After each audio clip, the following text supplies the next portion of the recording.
When night falls and the world turns silent, hidden stories begin to whisper. I am NightSleepWhisper.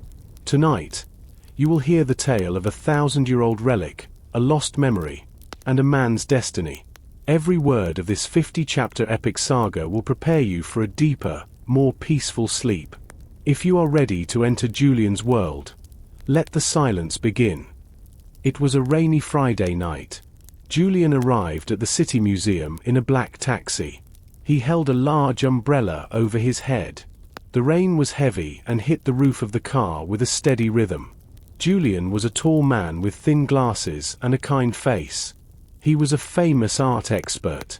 He spent his days looking at old paintings and beautiful statues. Tonight was a very special night.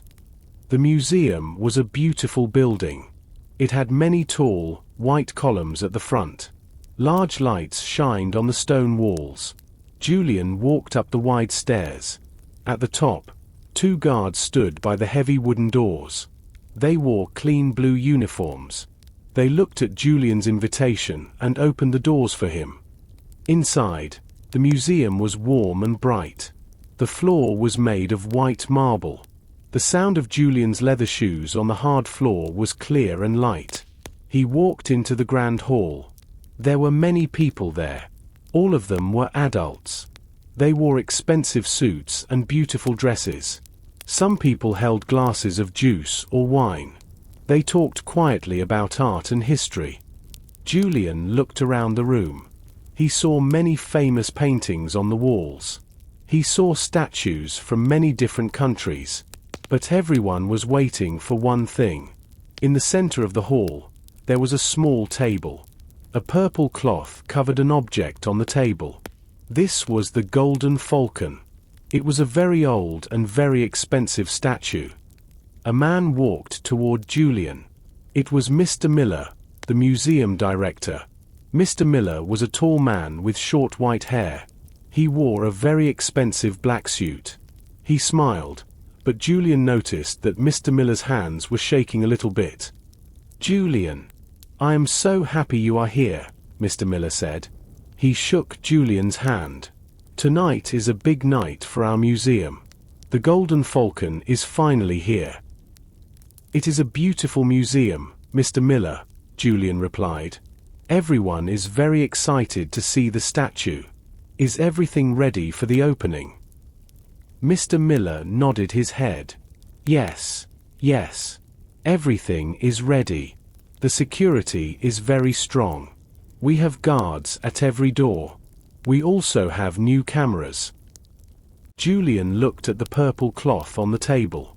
He felt a little bit nervous. He did not know why. The room was full of important people, but the air felt heavy. The rain continued to hit the large windows of the museum. The sound was constant and low. The party will start soon, Mr. Miller said. Please, enjoy some food and talk to the guests. I must go and check the lights. Mr. Miller walked away quickly. Julian watched him go. He saw a woman in a red scarf watching Mr. Miller. He also saw a man with a large camera. Everyone wanted to see the gold bird. Julian took a deep breath. He knew this would be a night to remember. Mr. Miller walked to the center of the grand hall. He stood next to the small table with the purple cloth. He raised his hands, and the guests stopped talking. The room became very quiet. Julian moved closer to the front. He wanted to see the statue clearly. Ladies and gentlemen, Mr. Miller began. Thank you for coming to the museum tonight. We have a very special treasure to show you. This object is more than 1,000 years old. It is a symbol of power and beauty. It is the Golden Falcon. Mr. Miller reached for the purple cloth. His movements were slow. He pulled the cloth away with one smooth motion. A light sound of many people breathing in at the same time filled the room. The guests leaned forward. The Golden Falcon was beautiful. It was about 20 centimeters tall. It was made of bright, yellow gold that shined under the museum lights. The bird had its wings spread wide, as if it wanted to fly. Its eyes were two small, dark red stones. They looked like real eyes watching the crowd. "It is perfect," Julian whispered to himself. He was an expert, and he knew this was a masterpiece. A man stood next to Julian. He was a short man with a round face and a very expensive watch. This was Barnaby Smith, the famous art collector. He did not smile. He looked at the statue with very sharp eyes. He seemed to be counting every feather on the golden bird. "It is worth millions of dollars," Barnaby Smith said quietly to Julian. "It is the most expensive thing in this city."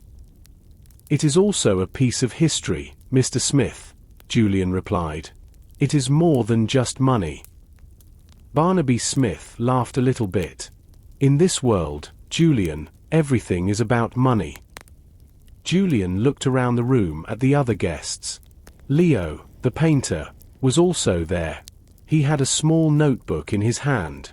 He was drawing the shape of the falcon very quickly. His hands moved fast across the paper. Near the back of the crowd, the reporter, Ms. Lane, was watching everything.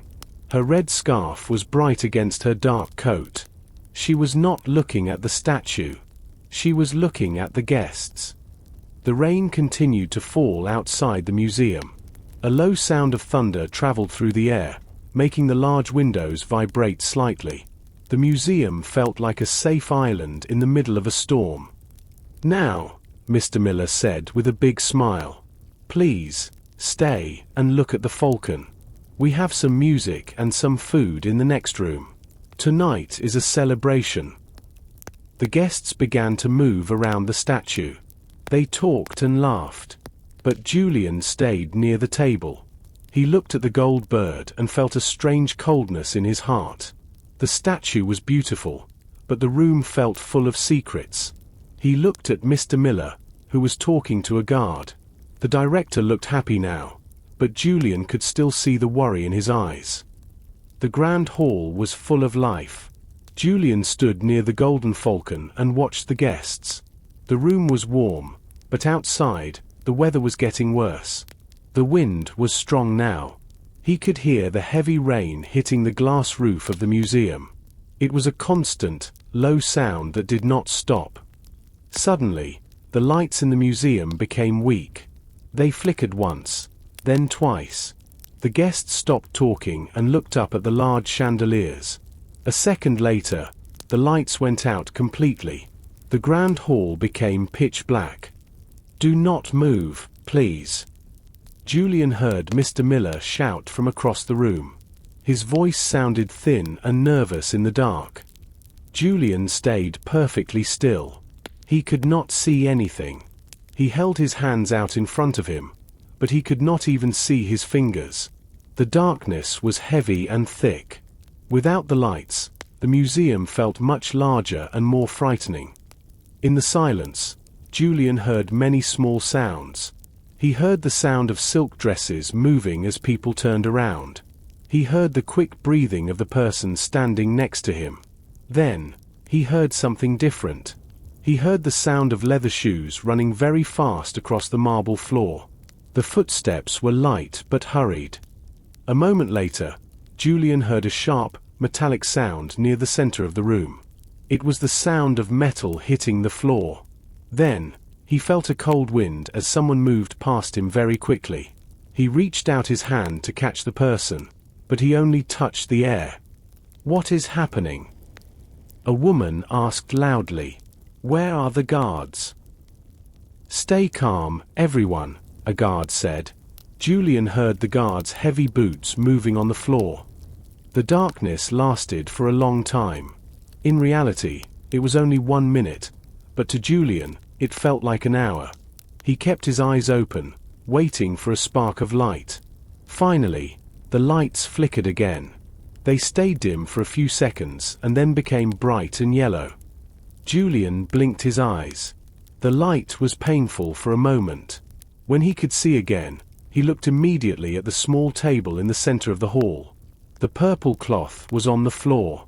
The small table was there, but the Golden Falcon was gone. The guests began to talk all at once. Their voices were loud and full of fear. Ms. Lane, the reporter, moved her red scarf and pointed at the table. Her face was very pale. "It is gone," she cried out. "The statue is not there." Julian looked at the floor around the table. He saw a small piece of dark glass, but he did not see the gold bird. Mr. Miller ran to the center of the room. He looked at the empty table and put his hands on his head. He looked like he wanted to cry. The Golden Falcon, the most expensive object in the museum, had disappeared in the dark. The Grand Hall was no longer a place of celebration. It was a place of fear. The guests were shouting and moving around.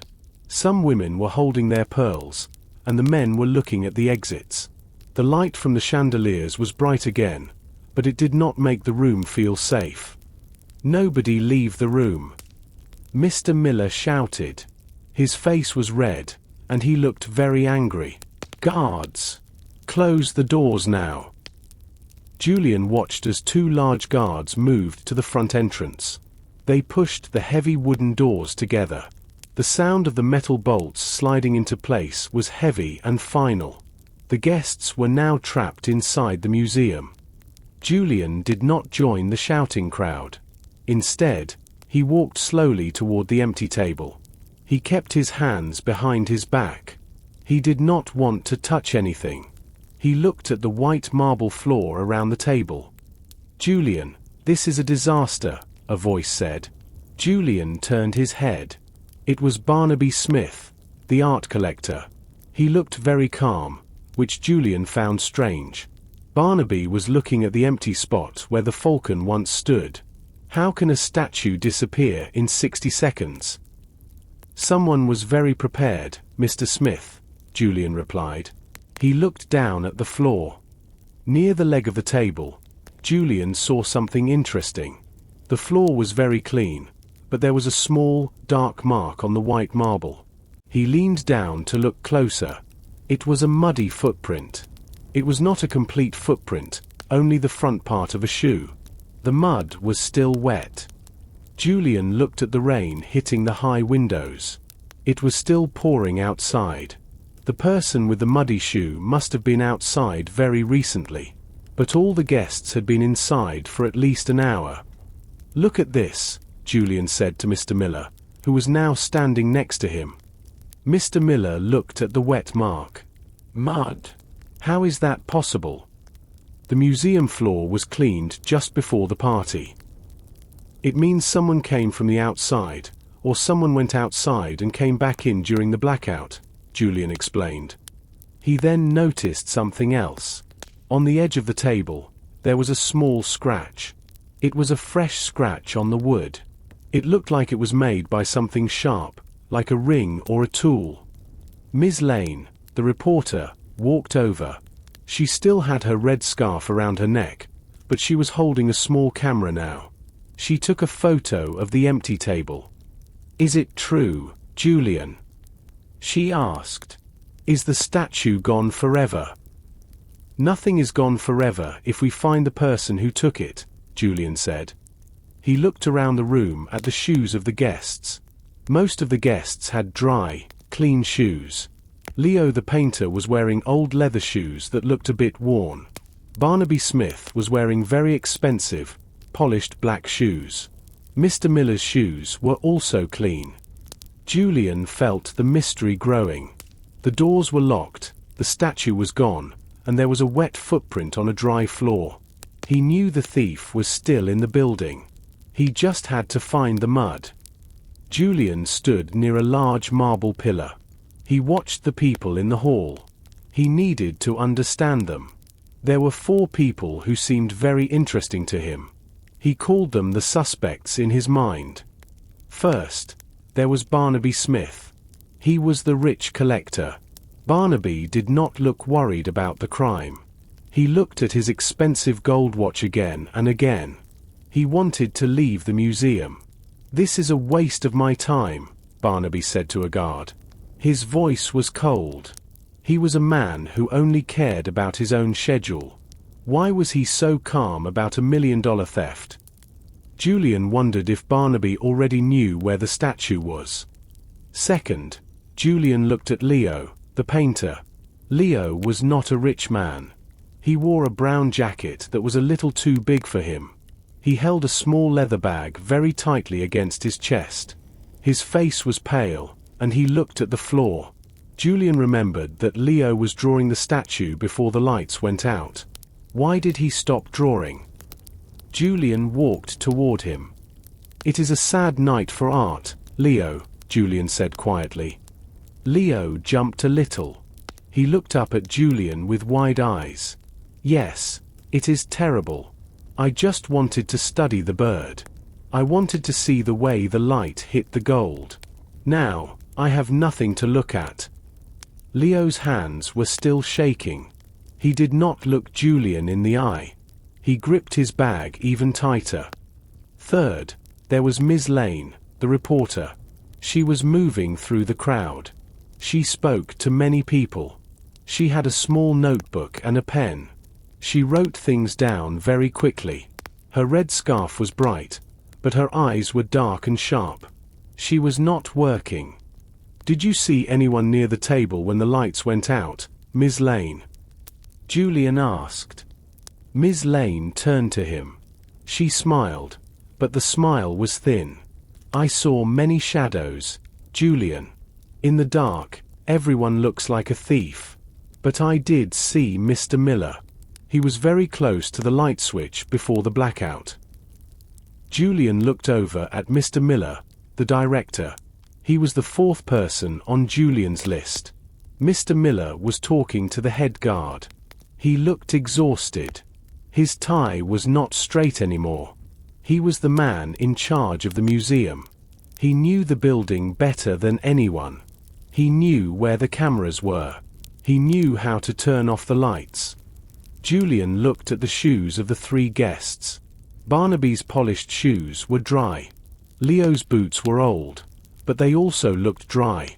Miss Lane's shoes were clean. If the footprint near the table was wet, the thief must have wet feet. Julian looked at the heavy curtains near the windows. One curtain moved slightly. There was no wind inside the room. Someone was hiding behind the long, velvet fabric. Julian walked quietly toward the long, red curtain. He reached out and put his hand on the thick fabric. He pulled it open quickly. Behind the curtain, there was no one. The space was empty. However, Julian saw something very important. The large window was not locked. A small gap allowed the cold night air to enter the room. Raindrops were hitting the inside of the glass. Julian looked at the floor near the window. Here, the marble was very wet. This was clearly where the muddy footprint came from. Someone had opened this window during the storm. Julian turned and called out to the museum director. "Mr. Miller, please come here," Julian said. Mr. Miller walked over. He looked tired and very pale. Julian pointed to the window latch. "The window is open.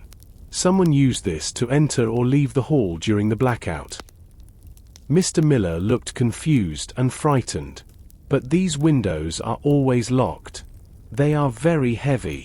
I have the only master key that opens the security latches for the windows and the display cases." The director put his hand into his jacket pocket. He felt for the heavy silver key. His face changed from red to a ghostly white. He checked his other jacket pocket. Then he checked the pockets of his trousers. He moved his hands faster and faster. "It is not here," Mr. Miller whispered. His voice was shaking. "My master key is missing. It is gone." Julian looked at the director with sharp eyes. "When did you last have it, Mr. Miller?" "I had it just before the dinner started," Mr. Miller said. "I used it to check the locks on the back rooms. I am sure I put it back in my right jacket pocket." "This is a very big problem," Julian said. "The master key opens every single door in this museum. It opens the offices, the storage rooms, and the secret basement." Barnaby Smith, the art collector, walked over to them. He had a look of worry on his face. So, the thief has the Golden Falcon and the master key. That means the thief can go anywhere in this building while we are locked in this hall. Julian looked at the other guests. Ms. Lane was still writing in her small notebook. She looked at Julian and then at the open window. Leo the painter was standing near a large statue. He was looking at the wet floor with a strange expression. "We must search everyone in this room," Mr. Miller shouted to the guards. "Wait," Julian said calmly. "A smart thief will not keep a large silver key in their pocket. They know you will search them. They will hide the key in this room first." Julian looked around the grand hall. There were many large vases, old suits of armor, and tall bookshelves. There were 100 places to hide a small key. The mystery was growing. The thief now had the power to move through the museum like a ghost. Julian felt that he needed to see more than just the grand hall. If the thief had the master key, the whole museum was a playground for them. He walked over to the head guard, a tall man named Peter. Peter looked very serious and held a heavy flashlight in his hand. "Peter, I need to look at the rooms behind the gallery," Julian said quietly. "The open window in the hall is only one part of the story. I want to see if the thief left in a different way." Peter looked at Mr. Miller. The director nodded his head slowly. He was too tired to argue. Peter used a different key to open a small side door. Julian stepped out of the bright grand hall and into a long, dark corridor. The air here was cooler. The walls were covered with old maps of the city. They walked past the library and the director's office. Finally, they reached the restoration room. This was the place where experts fixed old paintings and broken statues. It was a large room with long wooden tables and many bright lamps. As soon as they entered, Julian felt a cold breeze. He shined his own small flashlight around the room. The light landed on a window at the far end of the room. The window was broken. There was a large hole in the center of the glass. "Look at that," Peter said. He moved his flashlight toward the window. Someone broke into the museum from the outside. They must have come through this window to steal the falcon. Julian did not answer immediately. He walked toward the broken window. He was very careful where he stepped. He looked down at the floor inside the room. The wooden floor was clean and smooth. There were no pieces of glass on the floor. Julian leaned out of the broken window. The rain was still falling, but it was lighter now. He shined his light on the green grass outside, just below the window. He saw hundreds of small, shining pieces of glass. They were laying on the wet grass. "This is very strange, Peter," Julian said. He pointed his light at the grass. "Look at the glass. It is all outside the building." Peter looked confused. "What does that mean, Julian?" "If a thief breaks a window from the outside to get into a room, the glass falls inside the room," Julian explained. He spoke slowly so Peter could understand. "But here, the glass is outside. This means someone stood inside this room and broke the glass to make it fall onto the grass. So, there was no thief from the outside?" Peter asked. He wiped his forehead with his hand. "Exactly," Julian replied. "This broken window is a trick. Someone wanted us to think that a stranger climbed into the museum. But the person who did this was already inside. They wanted to lead us away from the truth. They wanted us to look at the garden, not at the people in the grand hall." Julian looked at the tables in the room. He saw a small hammer on one of the tables. It was the kind of tool a painter or a builder might use. He did not touch it, but he remembered that Leo the painter had a bag full of tools. The mystery was not outside in the rain. It was right here, hiding in plain sight. Julian and Peter hurried to the security room. It was a small, cold room near the back entrance. The walls were covered with many television screens. Each screen showed a different part of the museum. A guard named Sam sat in front of the screens. He looked very worried. "Sam, we need to see the video from the Grand Hall," Julian said. "Go back to the time of the blackout." Sam nodded and moved his hands over the control panel. He pressed a few buttons. "I tried to look at it earlier, Julian. There is a problem." Julian looked at the largest screen. It showed the Grand Hall 10 minutes before the lights went out. He saw the guests laughing and drinking. He saw the Golden Falcon on its table. Everything looked normal. Then, the clock on the screen reached 9 p.m. Suddenly, the image of the party disappeared. The screen became grey and white. It was full of static. There were no people, no lights, and no gold bird. "How long does this last?" Julian asked. 10 minutes, Sam answered. The cameras in the Grand Hall and the hallway stopped working at exactly 9 p.m. They started working again at 9:10 p.m. During the blackout, we were completely blind. Julian leaned forward. He looked at the lines of static on the screen. "Is it a computer problem?" "No," Sam said. He pointed to a small light on the desk. "Someone used a jammer. It is a small electronic tool. It sends a signal that stops cameras from recording. You have to be very close to the cameras to use it." Julian thought about the guests. So, the thief stood in the Grand Hall and used a tool to break the cameras. They knew exactly where the cameras were hidden. "And they knew when the lights would go out," Peter added. Julian looked at the other screens. Most of them were working fine. He saw the empty restoration room with the broken window. He saw the locked front doors. But then, he noticed something strange on the screen for the museum library. "Sam, look at the library screen," Julian said. "Was anyone supposed to be in there tonight?" "No, sir," Sam replied. "The library is closed for the party." On the screen, Julian saw a thin line of light moving across the dark library floor. It looked like the light from a small flashlight. Someone was in the library, searching for something in the dark. "We need to go to the library," Julian said to Peter. "The thief is not just hiding. They are looking for a second prize." Julian felt a chill. The museum felt like a giant trap. The thief was smart, fast, and they had high-tech tools. Julian and Peter left the security room and started walking down the long, silent hallway toward the library. Julian and Peter walked quietly down the long, dark hallway. The museum was very silent now. The only sound was the rain hitting the walls of the building. The library was at the end of the hall.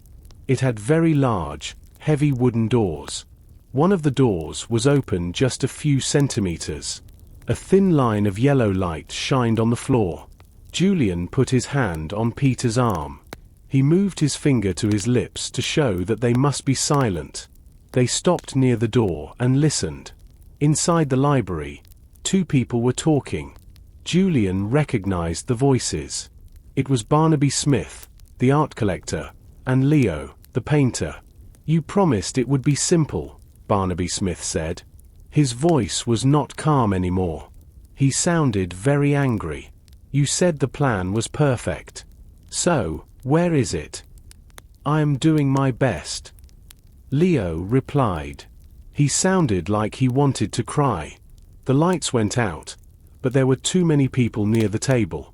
"I had to move quickly. I cannot just give it to you in the middle of a crowd."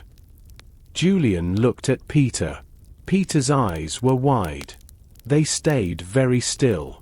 "Listen to me, Leo," Barnaby continued. Julian heard the description of a heavy chair moving across the floor. "You owe me a lot of money. You lost all your money on bad paintings and expensive habits. This statue is the only way you can pay me back. If I don't get the Golden Falcon tonight, you will be in a lot of trouble." I know, Leo said. He was breathing very fast. "But Julian is here. He is an expert. He is looking for footprints and clues. He is very smart. What if he finds the falcon before I can get it out of the building? Julian is just a man, Barnaby said with a cold laugh. He is looking for a thief, but he does not know that we are working together. Just stay quiet and wait for my signal. When the guards open the front doors for the police, we will walk out with the bird. And the director? Leo asked. What about Mr. Miller? Mr. Miller has his own problems, Barnaby replied. He just wants the insurance money. He will not stop us. Julian felt a cold shock. It was a big conspiracy. The collector, the painter, and maybe even the director were all part of the crime. He needed to find a way to stop them, but he did not have the statue yet. He did not know where Leo had hidden it. Suddenly, Julian heard the sound of footsteps coming toward the library door. He and Peter quickly stepped back into the shadows of the hallway. They hid behind a large stone statue of a lion. The library door opened wide, and Leo walked out. He looked left and right. He looked very nervous. He did not see Julian or Peter. He walked away toward the grand hall. Julian and Peter waited behind the large stone lion. They did not move. They did not speak. They watched as Leo walked away toward the grand hall. Then they heard Barnaby Smith. He was walking to the back of the library. His footsteps were slow and heavy on the wooden floor. Julian waited for one more minute to be sure. Then he looked at Peter and gave a small, quick nod. They entered the library quietly. The room was very big and very dark. It had thousands of old books on tall shelves. The air smelled like dust and old paper. The only light came from a small lamp on a large wooden desk in the middle of the room. Barnaby Smith was at the far end of the library, near the history books. He was looking at some old maps and did not hear Julian and Peter. Julian walked to the desk. He was very careful. He did not want to make any sound on the wooden floor. He saw a small metal trash can under the desk. He leaned down and looked inside. There were only a few pieces of paper. He picked up one piece. It was a small white square of paper. It was torn into two pieces. Julian took the pieces and put them together on the desk. There was a message written on the paper. The handwriting was messy and very fast. It said, "Midnight at the gate." Julian showed the note to Peter. Peter looked at the large clock on the library wall. The time was 10:30 p.m. Midnight. Peter whispered, "That is in 90 minutes. The gate must be the back gate of the museum," Julian whispered back. "It is the only gate that is not near the main street. It is a quiet place with many trees and shadows. It is a perfect place for a secret meeting." Julian looked at the note again. He thought about the people in the museum. Who wrote this? Was it Leo? Was it Barnaby Smith? Or was it someone else? He looked closely at the color of the writing. "Look at the ink, Peter," Julian said. He pointed to the words. The ink was a bright green color. It was a very unusual color. Most people in the museum used blue or black pens. "I saw a green pen earlier tonight," Peter said. He moved his hand to his chin. The reporter, Ms. Lane. She was using a green pen to write in her notebook in the grand hall. Julian felt a cold surprise in his heart. Was Ms. Lane also involved in the theft? The mystery was much bigger than a simple crime. It was a group of people working together. The collector, the painter, and now maybe the reporter. "We must be very careful, Peter," Julian said. "We cannot trust anyone in this building. We must go back to the grand hall. We need to watch Ms. Lane and see if she is waiting for midnight." Julian put the torn note into his jacket pocket. He and Peter walked out of the library and back into the dark hallway. The mystery was almost ready to be solved, but the night was still long. Julian and Peter returned to the grand hall. The room was still full of people. The guests were sitting on chairs or standing in small groups. They looked very tired. The bright light of the chandeliers felt too strong now. Julian walked toward the large wooden door of the library. He remembered seeing something there earlier in the night.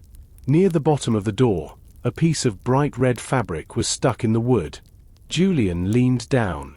He pulled the fabric carefully. It came out with the description of tearing. It was a long silk scarf. It was the same red color as the scarf Miss Lane wore earlier. Julian held it up to the light. The silk was very soft, but it was dirty at the ends. "Is this the scarf from the door?" Peter asked. He stood next to Julian and shined his flashlight on the fabric. "Yes," Julian said. "But look at this." He pointed to a small mark on the red silk. It was a small, round stain of bright green ink. It was the exact same color as the ink on the note they found in the trash can. This scarf was in the door when the thief moved between the library and the hall. And the owner of this scarf uses a green pen. Julian looked across the room. He saw Miss Lane. She was sitting by herself on a small sofa near a large painting. She was not writing in her notebook now. She was looking at her hands. Her neck was bare. The red scarf was not there. Julian walked toward her. His shoes made a light, steady sound on the marble floor. "Miss Lane," Julian said in a kind, quiet voice. "I think you lost something important." Miss Lane looked up. Her face became very red when she saw the scarf in Julian's hand. She reached out her hand to take it, but Julian did not give it to her yet. He held it firmly. "Oh. Thank you, Julian," she said. She tried to smile, but her lips were shaking. "I was looking for that. It must have fallen off my neck when the lights went out. It was very crowded and dark, you know. Everyone was pushing." "It was stuck in the library door, Miss Lane," Julian said. He looked into her eyes with a serious expression. "Why were you near the library?" "The library was closed for the party. Mr. Miller said only the grand hall was open for the guests tonight." Miss Lane looked around the room. She saw the guards watching the exits. She took a deep breath and touched her hair. "I'm a reporter, Julian. I always look for a good story. I thought I saw something interesting in the hallway. I followed a shadow, but the door closed quickly on my scarf. I was scared, so I ran back here." "Did the shadow have a green pen, too?" Julian asked. He showed her the small green stain on the silk. Miss Lane did not answer. She looked down at the floor. Julian knew she was not telling the whole truth. She was not just a reporter looking for a story. She was part of the secret plan. But Julian still did not see the Golden Falcon. He needed to find the bird before the meeting at the gate at midnight. Julian stood in front of Miss Lane. He held the red scarf in his hand. The grand hall was noisy with the sound of other guests talking, but the space between Julian and the reporter was very quiet. Miss Lane reached out and finally took the scarf. She wrapped it around her hands. Her fingers were thin and they moved nervously. "You said you lost this scarf when the lights went out," Julian said. He spoke slowly. "But then you said you were following a shadow. Which story is true, Miss Lane?" Miss Lane looked at her notebook. "I am a reporter, Julian. My job is to see things. When the room went dark, I heard a sound near the library door. I thought it was the thief. I ran toward the sound. In the dark, I hit the door and my scarf got stuck. I was worried for my life, so I left it there and came back here." Julian looked at her bag. A bright green pen was sticking out of the side pocket. "And did you write a note with that green pen?" Miss Lane's face turned white. "I write many notes. I am a journalist. I write about the museum, the guests, and the history of the Golden Falcon. It is not a crime to use a green pen." "I found a note in the library trash can," Julian said. "It was written in green ink. It mentioned a meeting at midnight.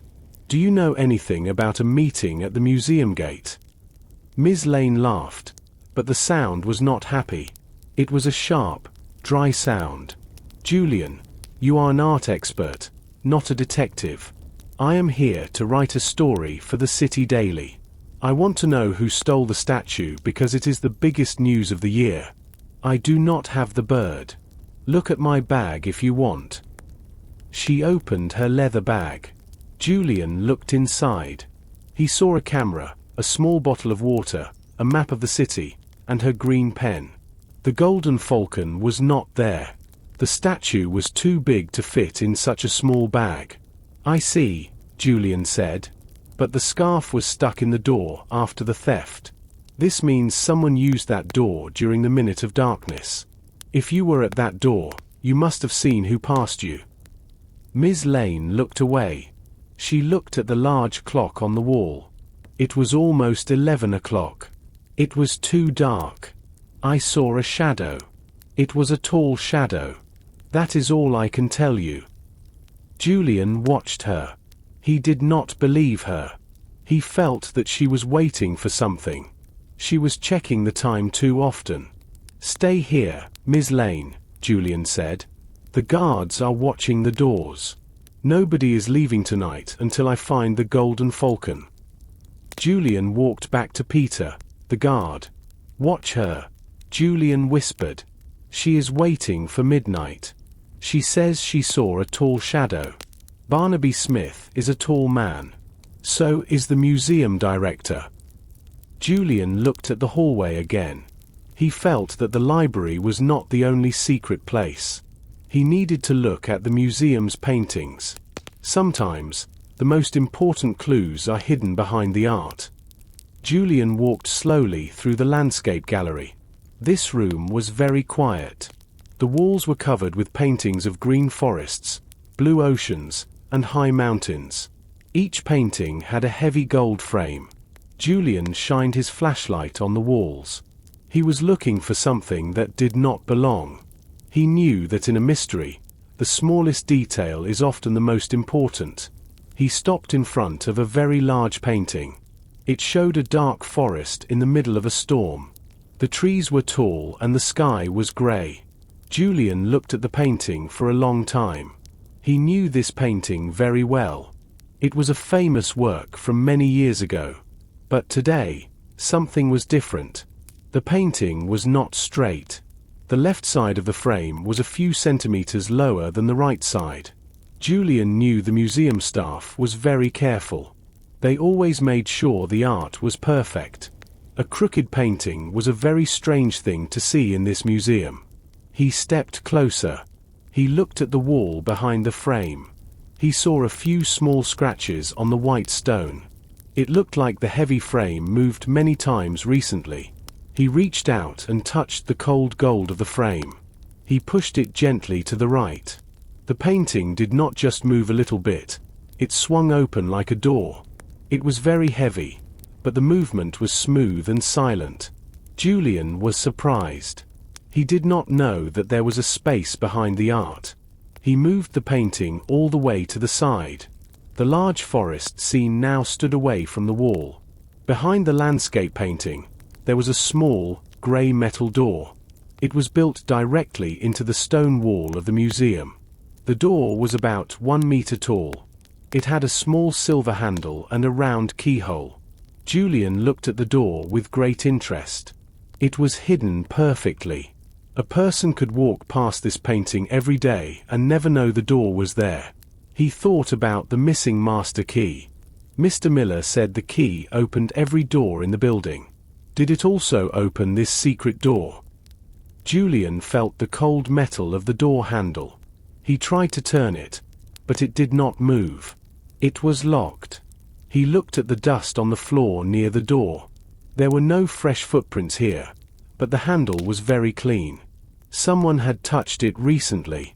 Julian realized that the museum was full of secrets he did not know. This door led somewhere private. It was a hidden path. He felt a mix of excitement and fear. He was an art expert, but now he was walking into a dangerous game. Peter! Julian called out. His voice echoed in the empty gallery. Come here quickly. I found something behind the forest painting. Julian waited for the guard. He looked at the metal door and wondered what was on the other side. Was the Golden Falcon hidden in a secret room? Or was the thief using these paths to move through the building like a ghost? Peter ran into the landscape gallery. He was breathing fast. He saw the large painting of the forest standing open like a door. He saw the small metal door in the wall. I worked here for 10 years, Peter said.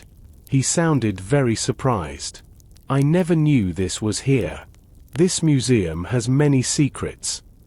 Peter took a large ring of keys from his belt. He tried 3 different keys. Finally, the 4th key turned in the lock. The metal door opened with the description of a long, heavy sound against the stone floor. A cloud of dust came out of the small room. Julian and Peter stepped inside and used their flashlights to see. The room was very small and very old. It did not have any windows. The air was dry and smelled like old paper and wood. Julian shined his flashlight around the room. There were tall wooden shelves on every wall. The shelves were full of thick books and blue folders. In the center of the room, there was a small wooden desk and a simple wooden chair. Julian walked to the desk. He noticed something strange. The shelves were covered in thick, gray dust. But the desk was clean. Someone had wiped the dust away very recently. There was a single blue folder lying on the desk. It looked newer than the other books in the room. This must be an old office, Julian said. He spoke softly. His voice sounded different in the small, closed space. Maybe it belonged to a director from a long time ago. But someone is using it now. Look at the desk. He opened the blue folder. Inside, there were many old photographs of the museum. There were also maps of the building from 50 years ago. These maps showed many secret paths and small rooms that were not on the modern maps. Julian looked at one map very carefully. It showed the library and a tunnel under the floor. Look at this, Peter, Julian said. He pointed to a red line on the map. The museum was built over an old stone basement. Most people think the basement is just for the heater and the water pipes. But this map shows a secret room under the library. It is connected to the back garden. Peter leaned over the desk to see. Why is this folder on the desk now? Who brought it here? I think our thief is a student of history, Julian replied. They did not just come here to steal a statue. They studied the museum first. They found the secret doors. They found the old maps. They knew exactly how to move through the building without being seen by the cameras. This room was their base. Julian looked at the books on the shelves. He saw a book about gold and diamonds. He saw another book about museum insurance. He felt that the person who used this office was not just a stranger. They were someone who knew the museum's secrets very well. The mystery was getting deeper. Julian knew they were standing in the thief's secret office. But the thief was not there. The thief was still out there, moving through the shadows of the museum with the Golden Falcon. Julian sat at the small wooden desk in the secret room. He turned the pages of the blue folder carefully. Peter stood behind him, holding the flashlight steady. The light shined on a thick stack of white papers. These were not maps or history books. They were modern bank documents. At the top of the first page, Julian saw the words "Final Notice." The letters were large and red. The paper was from a place called Silver Bank. Julian read the numbers on the page. His eyes went wide behind his glasses. "Peter, look at this," Julian said. He pointed to a very large number at the bottom of the page. The museum owes $5 million to this bank. They have not paid their bills for 6 months. Peter leaned in closer. $5 million. But we have many visitors. We sell many tickets every day. It does not matter, Julian replied. The museum spent too much money on the new wing and the security system. They are in deep trouble. If they do not pay the money by next week, the bank will take the building. The museum will close forever. Julian turned to the next page. It was a copy of an insurance document for the Golden Falcon. He read the details slowly. The statue was worth a lot of money, but the insurance policy was even larger. The statue is worth $2 million, Julian explained to Peter. But if the statue is stolen, the insurance company must pay the museum $7 million. That is enough money to pay the bank and keep the museum open for many years. The room felt even smaller now. Julian realized that the crime was not a simple theft by a greedy stranger. It was a plan to save the museum. So, you think the director took it? Peter asked. His voice was a whisper. He looked at the door, worried that someone might be listening. Mr. Miller is a good man. He loves this art. Sometimes good people do bad things when they are desperate, Julian said. Mr. Miller was very nervous tonight. His hands were shaking. He lost his master key. Or maybe, he gave the key to someone else. Julian looked at the desk one more time. He saw a small receipt from a hardware store. It was for a heavy-duty hammer and glass-cutting tools. The date on the receipt was yesterday. This is the evidence, Julian said. He put the papers back into the blue folder. Someone used this room to plan the theft. They wanted the world to think a thief came in through the window. But the real goal was the insurance money. Suddenly, the silent air in the secret room changed. Julian and Peter heard the description of a heavy sound from the gallery outside. It was the sound of a door opening and closing. Julian and Peter stayed very still in the small secret room. The metal door moved slowly. A man stepped into the light of their flashlights. It was Mr. Miller, the museum director. He was not wearing his jacket anymore. His white shirt was messy. He looked at Julian, then at the blue folder on the desk. He did not run. He did not shout. He simply sat down on the floor and put his head in his hands. "I knew you would find this place, Julian," Mr. Miller said. His voice was very low. "You are too good at your job." Julian held the blue folder tightly. "The museum is in deep trouble, Mr. Miller. $5 million in debt. Why didn't you tell the board? Why didn't you ask for help?" Mr. Miller looked up. His eyes were full of tears. "I tried. But the bank was cold. They wanted the building. This museum is my life. My father was the director here, and his father before him. I could not let it close. I had to do something." "So you planned the theft," Julian said. "It was not a question. You wanted the insurance money to pay the bank. You used this room to study the old maps. You broke the window in the restoration room to make it look like a break-in from the outside." "Yes," Mr. Miller whispered. "I bought the tools. I moved the painting. I even planned the blackout. It was supposed to be easy. I was going to hide the Golden Falcon in a safe place for a few months. Then, after the insurance company paid the money, I was going to find the statue in a box in the basement. Nobody was going to get hurt. The museum was going to be safe." Julian leaned forward. "But something went wrong, didn't it?" Mr. Miller nodded his head. "I went to the light switch at 9 p.m. I turned off the lights. I ran to the table to take the bird. But when I got there, the table was already empty. I reached out my hand, but I felt only the wood of the table. Someone else was faster than me. Someone else took the statue in the dark." Peter, the guard, looked shocked. "You mean there is a real thief? A second thief?" "I don't know," Mr. Miller said. He looked at Julian with a look of pure fear. "I lost my master key earlier that evening. I think someone stole it from my pocket. They used my own plan against me. Now the Falcon is really gone, and I am a criminal for nothing."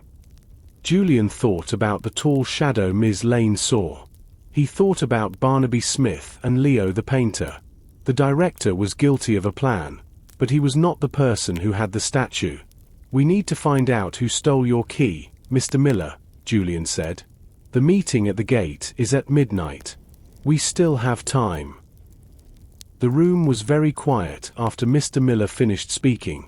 Julian looked at the director. He saw a man who had lost everything. Peter the guard stood by the door, his face full of surprise. But the silence did not last long. Suddenly, a loud, heavy sound came from the ceiling. It was the sound of a heavy weight moving across the metal. Julian looked up. The ceiling of the secret office was made of old stone, but there was a large metal vent in the corner. "What was that?" Mr. Miller asked. He stood up quickly. He looked at the ceiling with wide, fearful eyes. "It sounds like someone is in the air vents," Julian said. He moved his flashlight. The beam of light hit the metal cover of the vent. The cover was moving slightly. Then, they heard the sound of something metal hitting the floor in the gallery outside. "Someone is moving through the building using the air system," Peter said. He gripped his flashlight tightly. "The vents are very large in this museum. They were built to move a lot of air because the building is so old." Julian looked at the map on the desk. He traced a line with his finger. "These vents go from the restoration room, past this office, and lead directly to the library. If someone is in the vents, they can reach any room in the museum without using the doors." "Is it the thief?" Mr. Miller whispered. "It must be," Julian replied. "The thief has the Golden Falcon. They are moving through the vents to stay hidden from the guards in the hallways. They are like a ghost inside the walls." Julian ran out of the secret office and back into the landscape gallery. Peter and Mr. Miller followed him. Julian shined his light up at the high walls. He saw another metal vent high above a painting of a mountain. The metal cover was hanging by one screw. It moved back and forth in the cold air. "They just passed through here," Julian said. He spoke quickly. "They are moving toward the north side of the building. That is where the library and the back gate are." Julian felt a sense of urgency. The thief was clever. By using the vents, the thief did not have to worry about locked doors or muddy footprints on the marble floor. They were moving in the dark, above everyone's heads. "Peter, go to the security room," Julian ordered. "Tell Sam to check the vents on the cameras. Mr. Miller, stay here. Do not let anyone else into this office." Julian did not wait for an answer. He started running toward the library. He knew he had to be fast. If the thief reached the library, they could go down into the secret basement and escape through the back gate. The sound of Julian's own breathing was loud in the empty gallery. He had to stop the person in the vents before midnight. Julian entered the library. The large room was empty and very still. The thousands of books on the shelves looked like dark shadows against the walls. Julian shined his flashlight on the floor near the large wooden desk. He moved the light slowly across the dark carpet. Near the corner of the desk, something bright and metallic caught the light. He leaned down and picked it up. It was a small, silver flashlight. It was made of very high-quality metal and felt heavy in Julian's hand. It was not a cheap tool like the ones the guards used. Julian turned the object over in his hand. On the side of the flashlight, there were 2 letters engraved into the silver. B.S. Barnaby Smith. Julian said to himself. He thought about Barnaby Smith in the Grand Hall. The man was a famous collector who liked expensive, beautiful things. Barnaby had been very calm when the Golden Falcon disappeared. Now, Julian had his flashlight. This flashlight was found near the entrance to the secret paths. This was not a coincidence. Julian looked at the flashlight closely. It was very clean and had no dust on it. This meant it was dropped very recently. Barnaby Smith was likely the person moving through the vents or using the secret office. But why would a rich man climb through dirty air vents in his expensive suit? Julian remembered the conversation he heard earlier in the library. Barnaby wanted the statue because Leo the painter owed him a lot of money.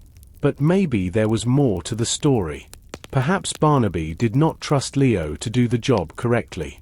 Maybe Barnaby decided to take the statue himself to be sure it was safe. He is playing a very dangerous game, Julian thought. Julian put the silver flashlight into his pocket. He had to find Barnaby Smith immediately.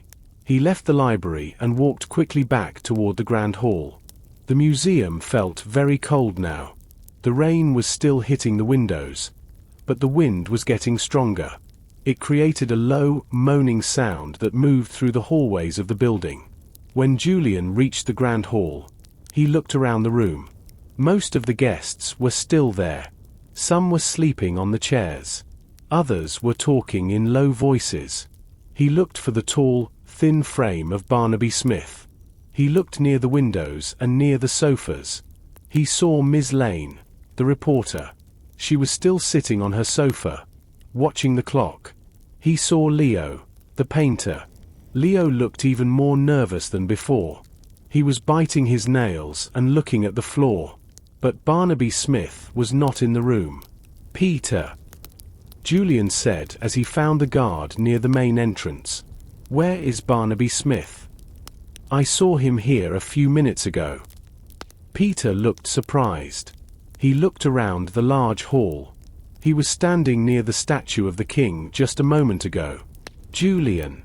I turned my head to speak to another guard, and now he is gone. Julian felt a jump in his heart. The doors are locked. Peter. He must be somewhere in the building. He is not just a guest anymore. He is a ghost in the museum. Julian held the silver flashlight in his pocket.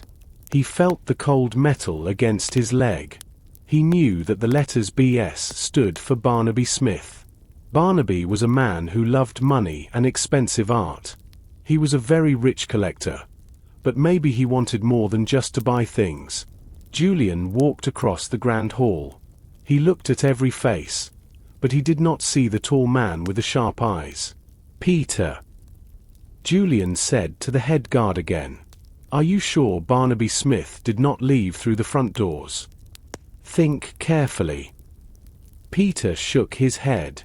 The doors are locked. Julian, I have the only key to the front exit. Nobody can leave the building without me. He must be somewhere inside the museum. Julian looked at the guests. Miss Lane, the reporter, was watching him from her sofa. She looked at Julian's pocket. Julian wondered if she knew about the flashlight. He walked over to her. Miss Lane. Julian said. Have you seen Mr. Smith? I need to speak with him about a very important art piece. Miss Lane adjusted her red scarf.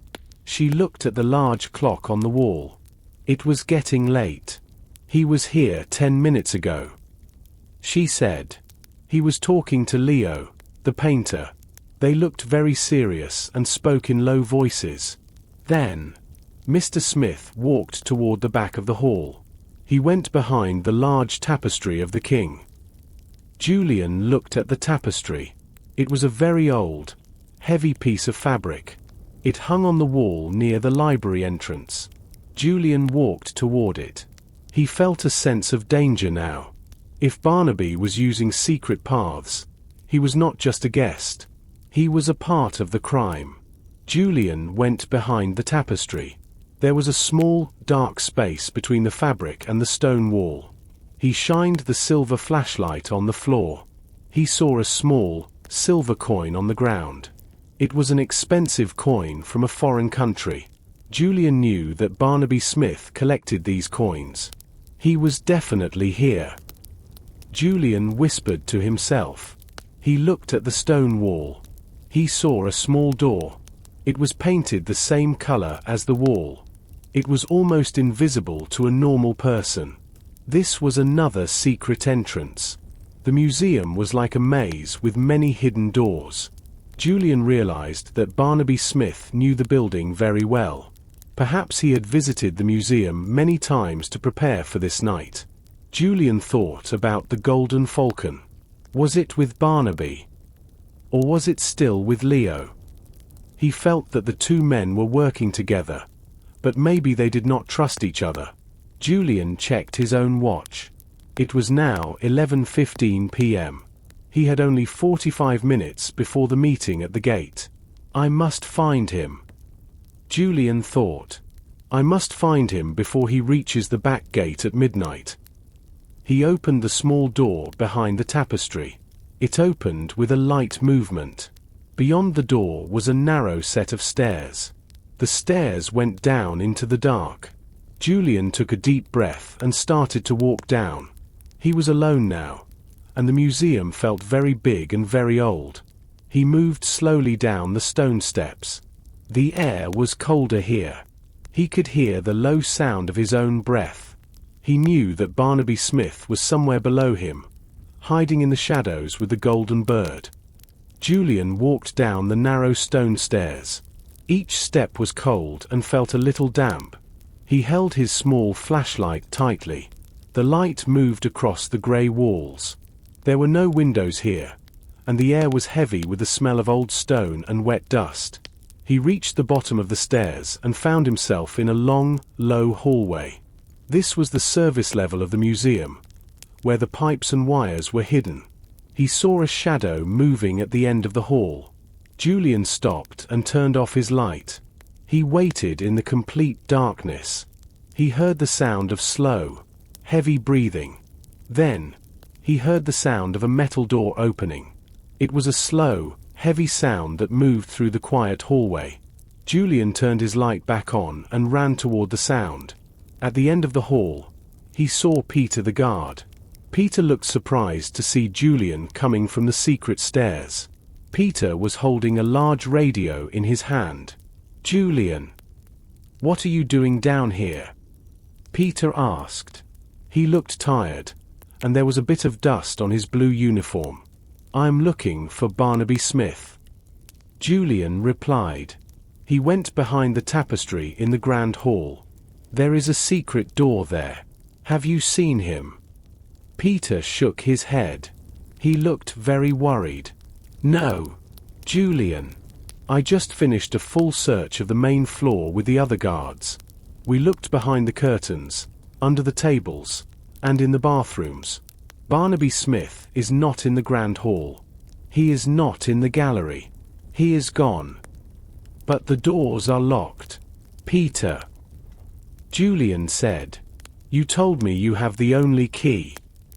That is the problem. Peter said. He showed Julian his heavy ring of keys. The front doors are still locked. The back doors are locked. The windows are all closed. A man cannot just disappear into thin air. But Barnaby Smith is no longer a guest in this museum. He is missing. Julian showed Peter the silver flashlight and the expensive coin he found. He is using the secret paths. Peter. He knows about the stairs behind the tapestry and the vents in the ceiling. He is moving through the parts of the museum that are not on the modern maps. But why? Peter asked. He is a rich man. Why would he steal the statue and hide in the dark? Maybe he is not as rich as people think. Julian said.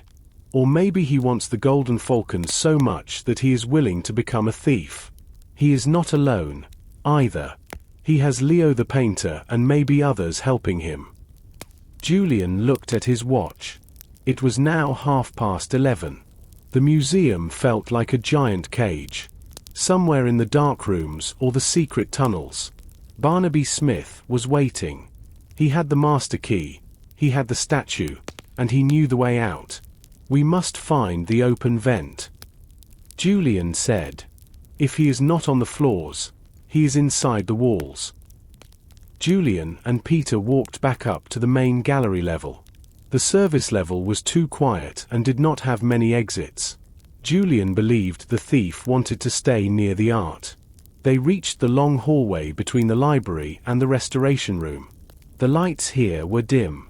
One of the lamps was broken and moved slightly in the air.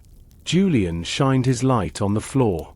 He saw something grey and square. It was lying in the middle of the hallway. He walked closer. It was a metal vent cover. It was about 40 centimeters wide. It was made of heavy steel. "Look at this, Peter," Julian said. He pointed to the metal plate. "This did not fall by accident. The screws are gone. Someone took this off the wall very carefully." Peter looked at the wall. High up, near the ceiling, there was a dark, square hole. It looked like a black eye watching them. The hole was the entrance to the museum's air system. "That is very high," Peter said. He looked at the wall and then at the floor. "A person needs a ladder to reach that. Or they must be very tall and strong." Julian looked at the floor around the metal cover. He saw more muddy marks. They were the same size as the marks near the empty table in the grand hall. "Barnaby Smith is a tall man," Julian said. "He probably stood on that small stone bench over there." He pointed to a decorative bench near the wall. Julian walked to the bench.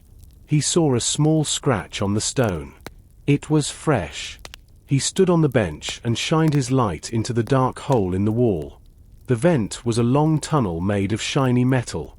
It went deep into the building. Julian could smell something strange inside the vent. It was the smell of expensive perfume. It was the same perfume Barnaby Smith wore at the party. "He is definitely in there," Julian said. His voice echoed inside the metal tunnel. "And he is not alone. I see 2 different sets of marks in the dust inside the vent." "2 people?" Peter asked. "So Leo the painter is with him?" "Maybe," Julian replied. "Or maybe it is someone else. But we know one thing now. They are moving toward the back of the museum. The vents lead to the roof and to the garden gate." Julian felt a sense of determination. He could not wait for the guards to find a ladder. He had to follow the trail. He put his flashlight in his pocket and reached for the edge of the hole. The metal was cold and sharp. "Julian, wait," Peter said.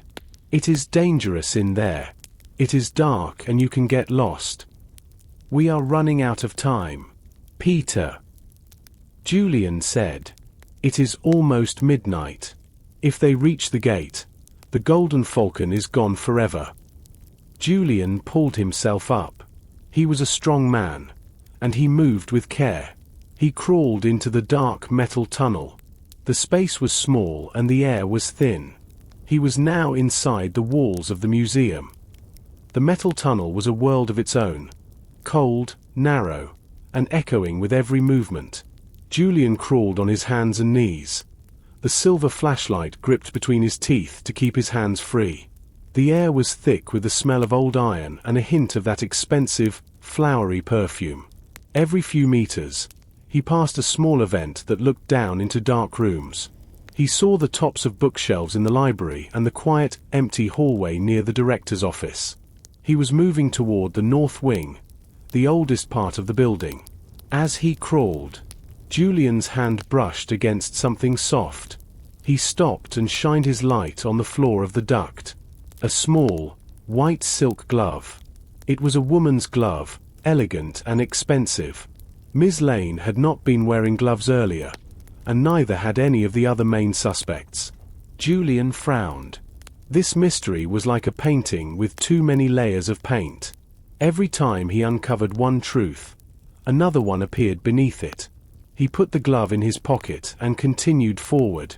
The vent began to slope downward, and he heard the faint sound of voices through a grill up ahead. Julian reached a large, rectangular vent cover that looked directly down into the basement storage room. This was where the museum kept the objects that were too old or too broken to show the public. The room was full of wooden crates and white sheets covering large statues. He peered through the metal slits. Below him, two people were standing near a large, open crate.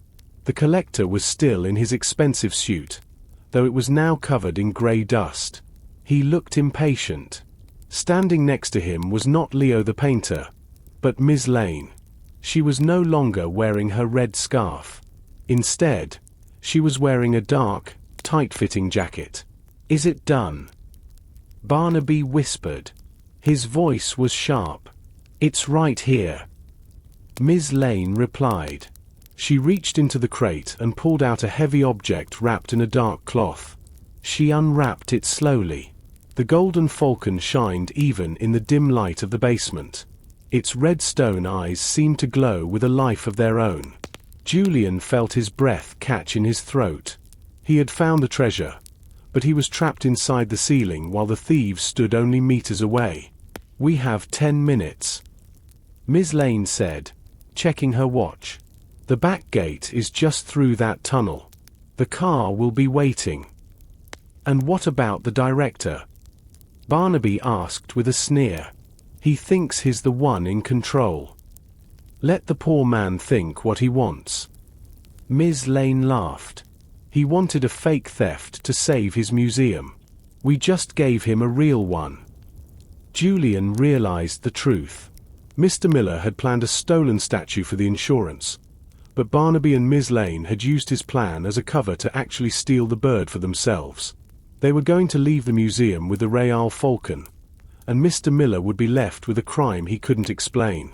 Julian looked at the vent cover. It was held in place by 4 small screws. He didn't have a screwdriver.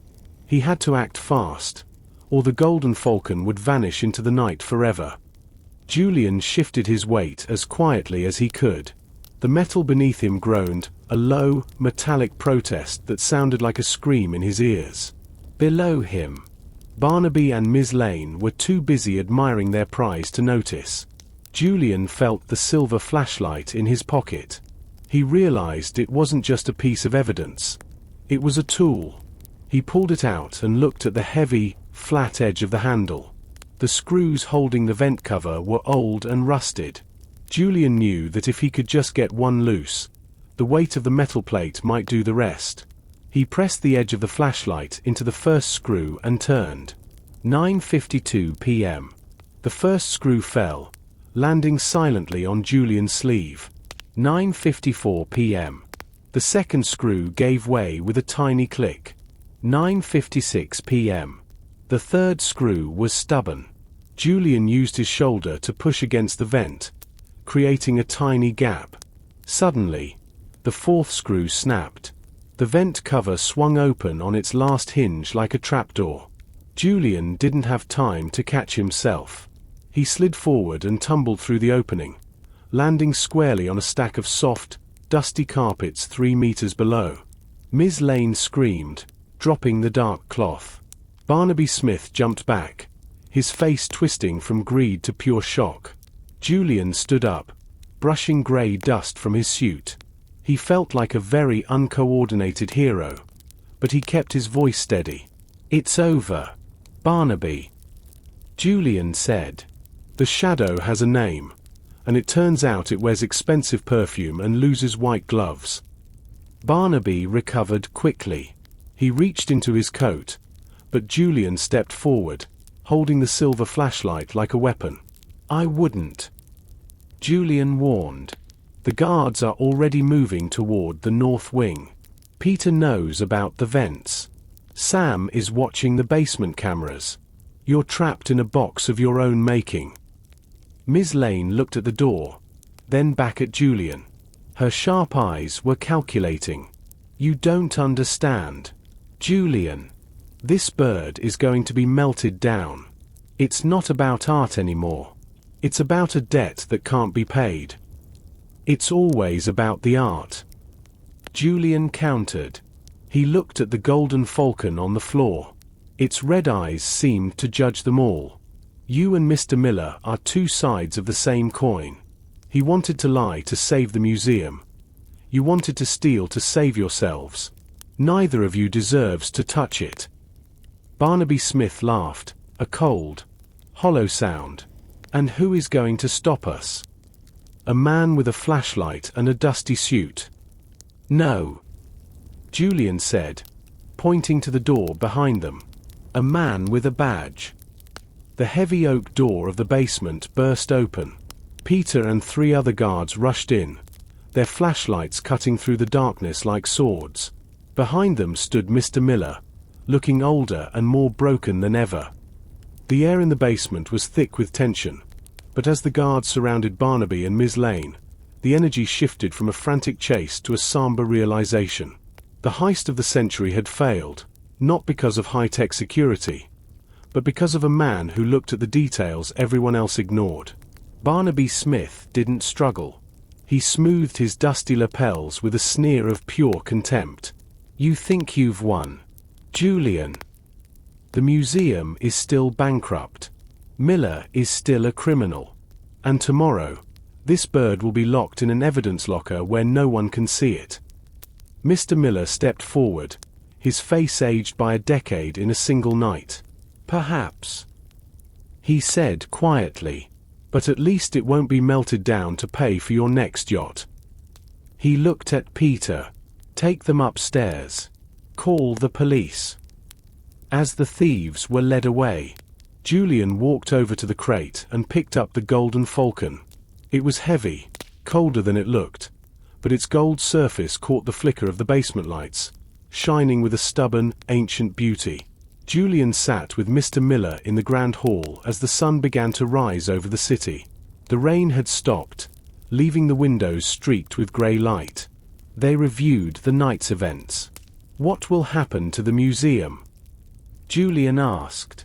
Mr. Miller looked around the marble hall. The insurance company won't pay now, of course. But the story, the great museum mystery, is on every news channel. People are already lining up outside to see the statue that disappeared and returned. The ticket sales for the next month alone might save us. Julian stood up, his joints aching from the crawl through the vents. He looked at the Falcon one last time before the police took it for safekeeping. He realized that the red stone eyes weren't watching the crowd. They were looking toward the horizon. Art isn't just about money or history. Julian whispered to the empty hall. It's about the truth we find when the lights go out. The sun rose over a city washed clean by the storm. But for Julian, the light only revealed the wreckage of the museum's reputation. He sat on the cold stone steps of the entrance, watching the blue and red lights of police cars bounce off the white columns. The Golden Falcon had been taken away in a black armored van, escorted by 4 motorcycles. It was no longer a symbol of beauty. It was now Exhibit A. Julian's glasses were smudged, and his fine wool suit was ruined with vent dust and carpet fibers. He didn't care. He was thinking about the bank documents he had seen in the secret office. $5 million. Even with the sudden fame of the theft, the museum was a sinking ship. Mr. Miller walked out of the museum doors. He wasn't wearing handcuffs, but 2 officers walked closely beside him. He stopped when he saw Julian. The former director looked like a ghost. The power and pride he had carried at the start of the night were gone, replaced by a hollow exhaustion. They are taking me to the station for a formal statement, Julian, Miller said. His voice was a thin rasp. The board of directors is meeting at noon. They will likely vote to close the doors by the end of the week. There has to be another way, Julian said, standing up. The Falcon is back. The thieves are caught. The thieves were caught by a man who isn't even on the payroll. Miller replied with a sad smile. The banks don't care about heroes, Julian. They care about balance sheets. And ours is empty. Miller was led away to a waiting car. Julian watched him go, feeling a heavy weight in his chest. He looked back at the museum. The grand hall was now a crime scene, taped off with yellow plastic. The silence of the building felt different now. Not the silence of a library, but the silence of a tomb. He began to walk away, his leather shoes clicking on the damp pavement. He had reached the corner of the street when a small, black car pulled up beside him. The window rolled down, and a man in a grey suit looked out. He wasn't a policeman. He had the sharp, cold look of a lawyer. "Mr. Julian?" the man asked. "Yes." Julian replied, stopping. "My name is Mr. Henderson. I represent an anonymous estate." The man said, handing Julian a thick, cream-colored envelope. "My client followed the news of last night's events with great interest.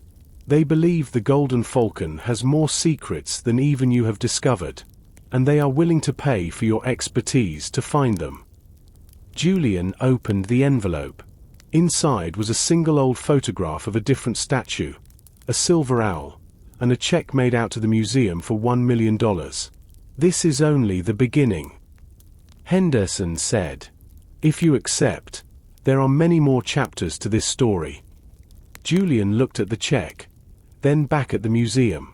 The mystery wasn't over. It was just changing shape. Julian stood on the street corner, the cream-colored envelope heavy in his hand. The black car sped away, disappearing into the city fog. He looked down at the check. $1 million. It was a lifeline for the museum. But in the world of high-stakes art, such gifts always came with a hidden price.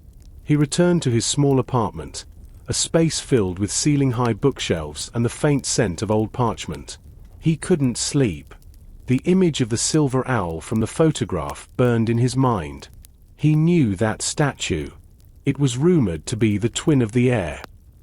Crafted by the same forgotten goldsmith who had forged the Golden Falcon over 1,000 years ago.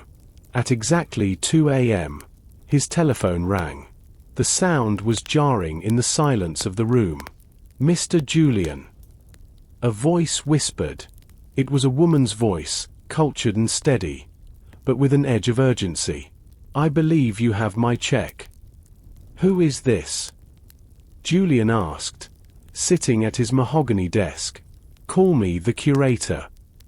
She replied, "I am a collector of things that history prefers to forget. The Golden Falcon you saved tonight is incomplete. It is a key, Julian, but a key is useless without its lock." Julian leaned back, his eyes narrowing. "The silver owl. You want me to find it?" The owl was last seen in the late 1940s, hidden within the private collection of a German colonel. The curator explained. "When he disappeared, so did the bird. I have spent 20 years tracking its shadow. My trail has led me back to your city, specifically, to the basement of the old cathedral." Julian felt a chill that had nothing to do with the night air. The old cathedral was a crumbling Gothic structure on the edge of the river, mostly abandoned and whispered to be structurally unsound. "Why me?" Julian asked. "Because you see what others ignore," she said. "You found the mud. You found the vents. You found the truth behind Miller's desperation. I need someone who can navigate both the physical world and the world of secrets." The line went dead. Julian looked at the photograph of the silver owl again. He noticed something he had missed before. In the reflection of the owl's glass eyes, there was a tiny, etched symbol, a crescent moon with 3 stars. He spent the rest of the night digging through his own archives. He found a reference to the symbol in a dusty ledger of stolen relics of the Middle Ages. The symbol belonged to the Order of the Silent Wing, a secret society of monks who believed that certain golden icons held the power to predict the future. If the Golden Falcon represented the sun and the day, the silver owl represented the moon and the night. Together, they were said to reveal a map to a great treasury hidden beneath the city's foundations. Julian grabbed his coat and his reliable silver flashlight. He didn't wait for morning. The $1 million check was on his desk, but his curiosity was worth much more. He headed toward the river, where the spires of the old cathedral rose like jagged teeth against the moonlit sky. The old cathedral stood like a forgotten giant over the black waters of the river. Its stone skin was scarred by centuries of wind and soot, and the gargoyles perched on its roof seemed to lean forward, watching Julian's approach. The main gates were chained shut, but Julian wasn't looking for a formal entrance.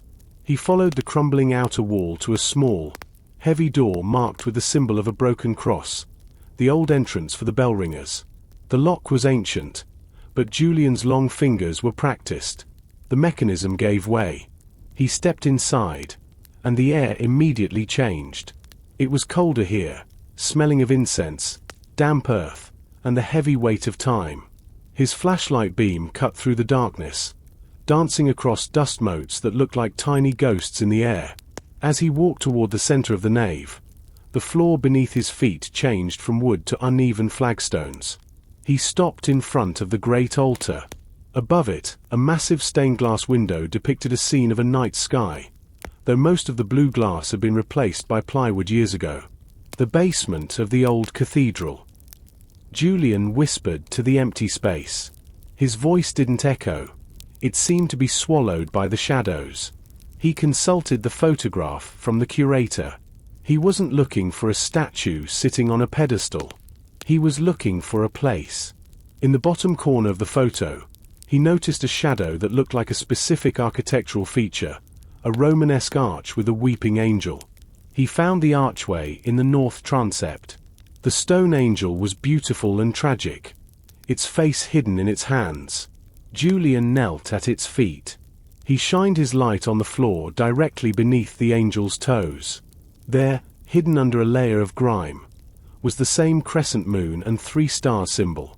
Using a small pocket knife, he scraped away the dirt. The symbol wasn't just carved. It was a button. He pressed the center star. For a long moment, nothing happened. Then, the sound of grinding stone filled the church. A section of the floor, a heavy slab of granite, sank 3 inches and slid back, revealing a narrow, spiral staircase made of dark iron, down into the belly of the beast. Julian muttered. He began the descent. The air grew thinner and smelled of iron. At the bottom of the stairs, he entered a circular chamber. It wasn't a basement. It was a scriptorium, a place where monks once copied books by hand. Shelves of rotting parchment lined the walls, but in the center of the room stood a stone table. On the table sat a bird-shaped shadow. Julian approached it, his heart hammering against his ribs. He shined his light on the object. It was the silver owl. It was the same size as the Golden Falcon, but where the falcon looked ready to fly, the owl was tucked into a tight, observant pose.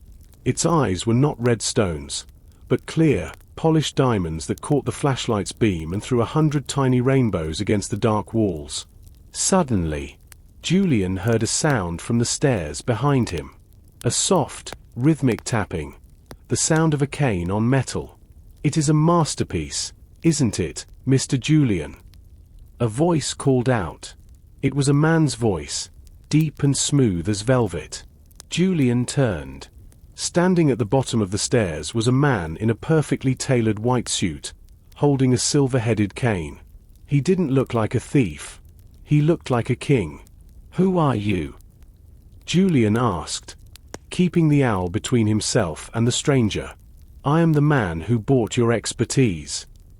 The man replied, "And unfortunately, I am also the man who needs you to disappear." Julian stood his ground, the silver owl's diamond eyes glittering like cold stars between him and the man in the white suit. The stranger leaned on his silver-headed cane, his expression one of polite boredom, though his eyes remained as sharp as a predator's. "You aren't the curator," Julian said, his voice echoing through the circular scriptorium. The voice on the phone was a woman. "You're the muscle." The man laughed softly. "I prefer the term acquisitions consultant. My name is Victor Vane, and while my employer, the curator, finds you fascinating, I find you a liability. You've seen the map, Julian. You've seen the symbols. That makes you a witness to a history that belongs only to us." Julian's mind raced. He looked around the room. The only exit was the iron spiral staircase behind Vane. The walls were lined with rotting parchment, and the stone table was bolted to the floor. He needed a distraction, and he needed it now. The map isn't in the books, is it, Victor? Julian asked, moving his hand slowly toward his pocket. It's in the eyes. Vane frowned, his curiosity momentarily overriding his intent. What do you mean? The diamonds. Julian explained, shining his flashlight directly into the silver owl's clear stone eyes. They aren't just decorations. They are lenses. The monks of the Silent Wing didn't write their secrets. They projected them. As Vane stepped closer, tempted by the lure of a hidden truth, Julian adjusted the angle of his powerful flashlight. The beam hit the diamond eyes at a perfect 45-degree angle. Because the stones were cut with ancient, precision facets, the light didn't just pass through them, it fractured. Suddenly, a brilliant, complex pattern of light exploded across the dark walls of the scriptorium. It wasn't a map of the city, but a series of overlapping geometric shapes, circles within squares, connected by thin lines of white light. It was a schematic. What is that? Vane whispered, mesmerized. It's a distraction. Julian grunted. He didn't wait for Vane to recover. Julian grabbed a heavy, leather-bound ledger from the nearest shelf and hurled it with all his might at the central chandelier, a rusted iron ring holding ancient, unlit candles. The impact caused the ring to swing violently, its heavy chain groaning. As Vane looked up, Julian dove under the stone table. He reached for the silver owl, but it wasn't a statue you could simply pick up. It was locked into the table's surface. He felt a small lever beneath the owl's left wing. He pulled it. The owl detached, but as it did, a secondary mechanism triggered. The iron spiral staircase began to retract into the ceiling with a deafening screech of metal on metal. "You fool!" Vane shouted, lunging forward. He swung his silver cane, the heavy head whistling past Julian's ear and smashing into the stone table. Julian scrambled toward the back of the scriptorium, the silver owl tucked under his arm.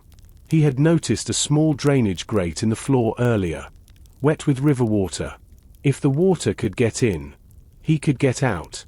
"The stairs are gone, Victor!" Julian yelled over the noise of the retracting metal. "We're both trapped." "I don't mind a tomb." Vane snarled, drawing a slim, black pistol from his white jacket. "As long as I'm the one holding the keys." Julian kicked the drainage grate.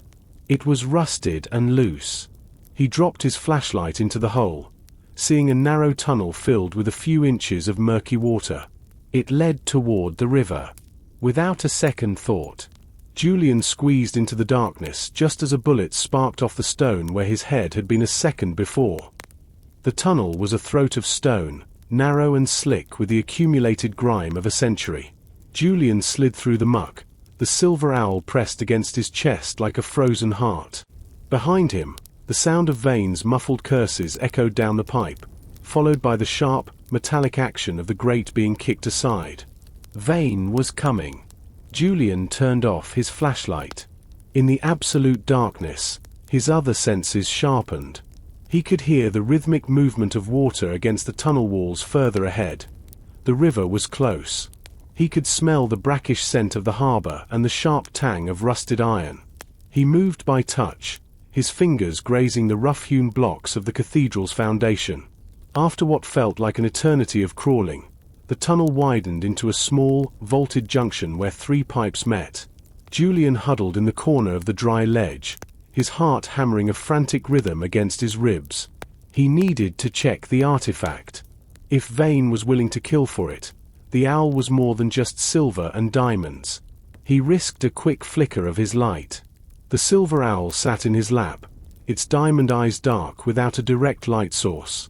He ran his thumb over the base and felt a series of tiny, raised bumps. The base wasn't solid silver. It was a hollow cylinder. The bumps weren't random. They were braille-like coordinates. There was a faint heat coming from the center of the bird, as if a chemical reaction had been triggered when it was removed from the stone table. Julian squinted at the base. Beneath the grime, he saw a line of Latin text etched in a circle. Ubi sol et luna convenient, tertius orita. Where the sun and the moon meet, the third arises. Julian whispered the translation. The Golden Falcon was the sun. The silver owl was the moon. But what was the third? A third bird. A bronze raven. A platinum phoenix. The mystery was expanding faster than he could track. If the first two birds were keys, the third was likely the lock itself. A beam of light suddenly cut through the darkness of the pipe behind him. It swung wildly, catching the edges of the stone blocks. Vane wasn't crawling. He was moving with the practiced ease of someone used to the dark. Julian. Vane's voice was distorted by the acoustics of the tunnel, sounding like it was coming from every direction at once. The curator doesn't like to wait. Give me the owl, and I might leave you enough air to find your way out. Julian didn't answer. He looked at the three pipes. One led back to the cathedral, death. One led deeper into the city's sewer system, a maze he couldn't win. The third was the smallest, tilted at a sharp downward angle, and the sound of the river was loudest there. He tucked the owl into his jacket and slid into the third pipe. It was a vertical drop. He felt his stomach lurch as he gained speed, the cold water rising to meet him.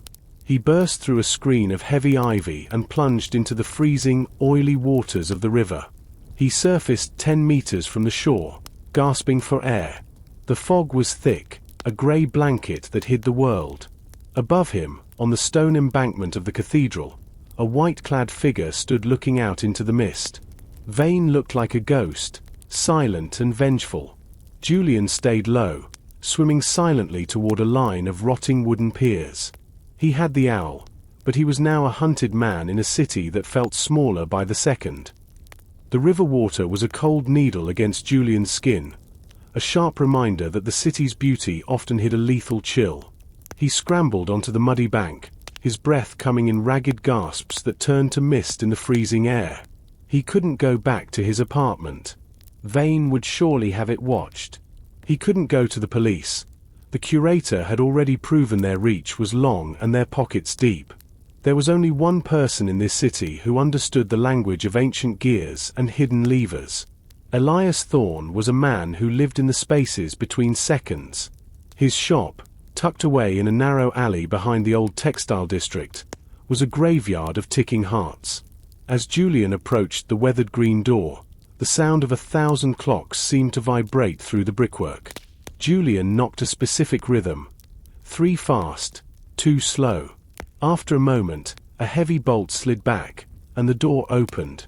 Elias stood there, a jeweller's loop pushed up onto his wrinkled forehead, looking like a man who hadn't seen the sun since the turn of the century. You look like a drowned rat, Julian. Elias grunted, though his eyes darted to the bulge beneath Julian's jacket. And you smell like the river's digestive system. Get in before you freeze the floor. Inside, the air was warm and heavy with the scent of machine oil and pipe tobacco. Julian collapsed into a chair, gingerly placing the silver owl on a workbench covered in tiny springs and brass cogs. Elias's eyes widened, the irritation vanishing instantly, replaced by a scholar's hunger. The second sentinel. Elias whispered, his gloved hands hovering over the silver feathers. I thought it was a myth sold to tourists. It's no myth. Julian said, shivering. It's a projector. And a map. Elias, the base has coordinates in a tactile code I can't quite crack. And it's generating heat. Elias pulled a magnifying lamp over the artifact. Heat. That shouldn't be possible unless... He trailed off, using a pair of fine tweezers to press a hidden indentation near the owl's talons. With a delicate sound, a compartment in the owl's chest slid open. Inside was not a gear, but a small, glowing vial of phosphorescent liquid suspended in a lead glass tube. It's an alchemical battery. Elias breathed. The heat is a chemical reaction. It powers the lenses in the eyes. But look at the internal casing, Julian.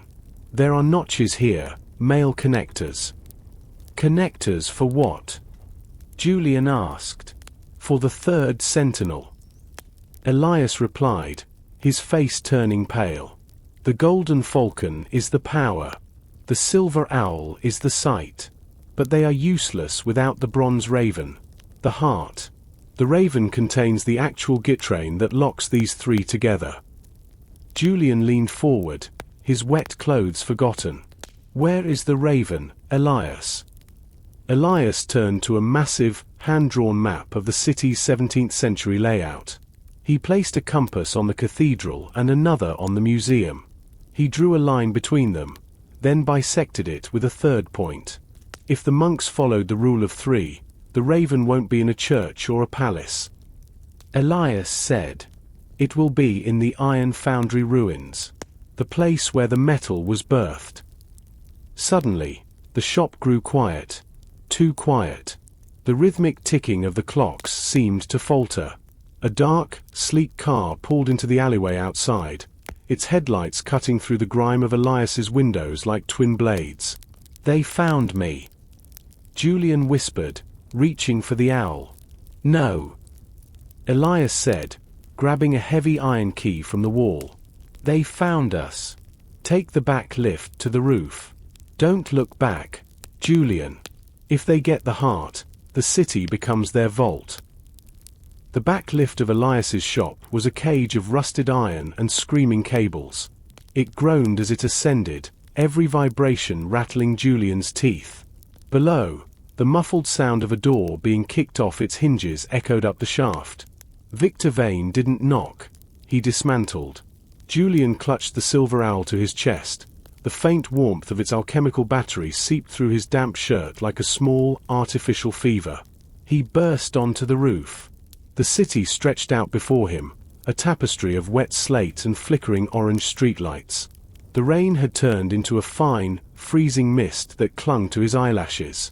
To his left, the industrial district loomed, a forest of jagged smokestacks and skeletal cranes. That was where the iron foundry ruins lay.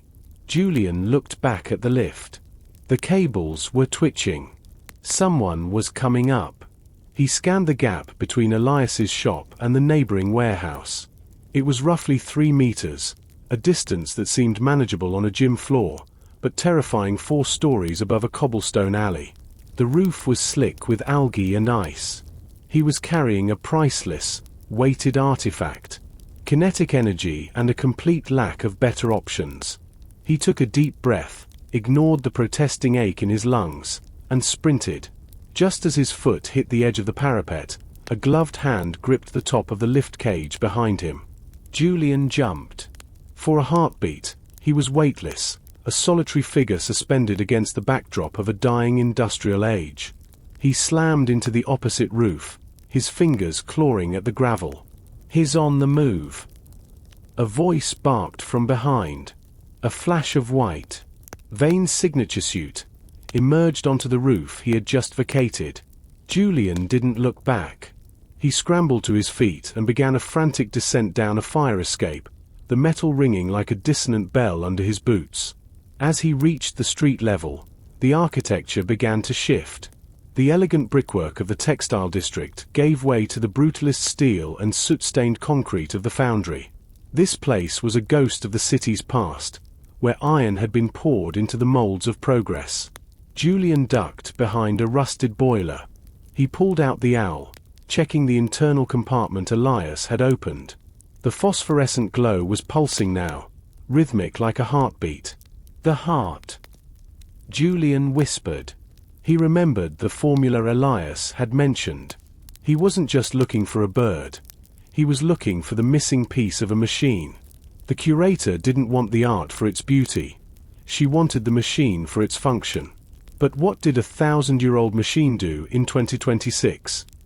He saw the entrance to the foundry ahead, a massive, arched gate of cast iron, half hidden by overgrown ivy and danger signs. The air here smelled of old smoke and cold metal. As he slipped through a gap in the fence, he felt a strange vibration in the ground. It wasn't a subway or a truck. It was a low-frequency hum, vibrating in sync with the glow in the owl's chest. Julian realized with a jolt of terror that the machine wasn't just a legend. It was already waking up. The interior of the foundry was a cathedral dedicated to the gods of industry and soot. Massive iron beams crisscrossed the ceiling like the ribs of a prehistoric beast, and the air was thick with the scent of oxidized metal and ancient oil. Julian's flashlight beam struggled against the vastness. The darkness here didn't just sit. It felt heavy, as if it were a physical weight pressing against his skin. The silver owl in his jacket was no longer merely warm. It was vibrating. The hum was a low, resonant frequency that seemed to find the resonant pitch of the very floorboards beneath Julian's feet. "You're close, aren't you?" Julian whispered, his breath hitching. He reached the center of the main floor, where the great furnace stood. It was a 3-story tower of blackened brick and iron bands. According to Elias's map, the heart of the foundry, the mother mold, was located directly beneath the furnace's primary crucible. As Julian stepped onto the raised iron platform surrounding the furnace, a sharp action echoed through the chamber. Steam, smelling of sulfur and wet stone, erupted from a series of pipes along the floor. The Guardian awoke. It wasn't a man, and it wasn't a ghost. It was a gravity-fed sentinel, a masterpiece of medieval engineering that used the foundry's own weight and water pressure as its power source. A series of heavy iron counterweights began to drop from the ceiling, connected to massive, swinging pendulums tipped with spiked iron balls. "Right," Julian muttered, ducking as a 500-pound iron sphere whistled over his head, missing him by inches, because a simple keep out sign would have been too subtle. The pendulums moved in a rhythmic, mathematical pattern. To anyone else, it was a chaotic dance of death. To Julian, it was a clockwork sequence. He timed the swings, counting the beats in his head. 1, 2, drop. 3, 4, slide. He lunged forward, sliding across the oily floor just as 2 pendulums collided with a bone-shaking impact exactly where he had been standing. He reached the base of the crucible. There, embedded in a niche lined with heat-resistant clay, sat the bronze raven. Unlike the elegant falcon or the delicate owl, the raven was brutal. It was made of dark, heavy bronze, its feathers sharp and utilitarian. In its beak, it held a small, iron ring. Julian reached for the raven, but as his fingers brushed the bronze, a red light flared in the owl's diamond eyes. The vibration reached a crescendo. The raven's wings suddenly snapped open, revealing a complex interior of interlocking brass gears, the heart Elias had described. "Julian, step away from the artifact." The voice wasn't the Guardian's. It was Victor Vane.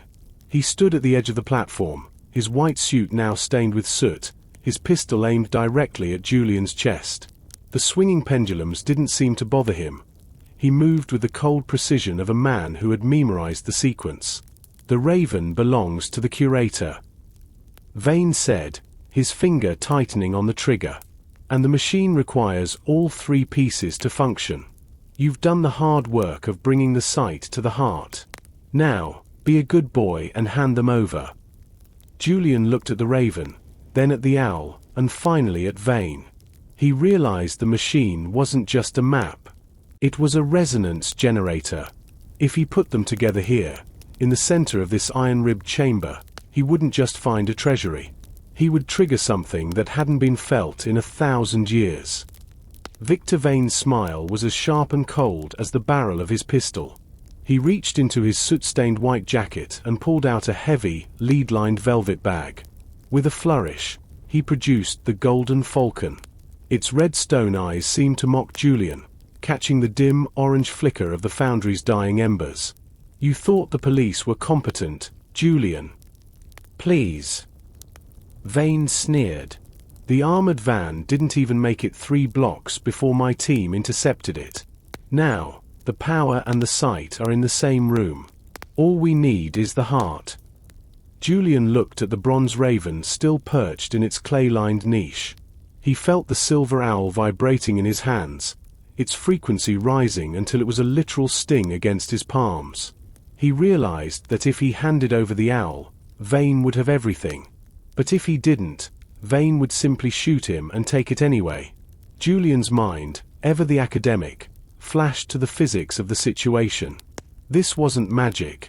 It was an ancient understanding of harmonics. The machine won't just start, Victor, Julian said, his voice steady despite the gun aimed at his chest. If you connect them without the proper dampening, the resonance will tear this foundry apart. Look at the masonry.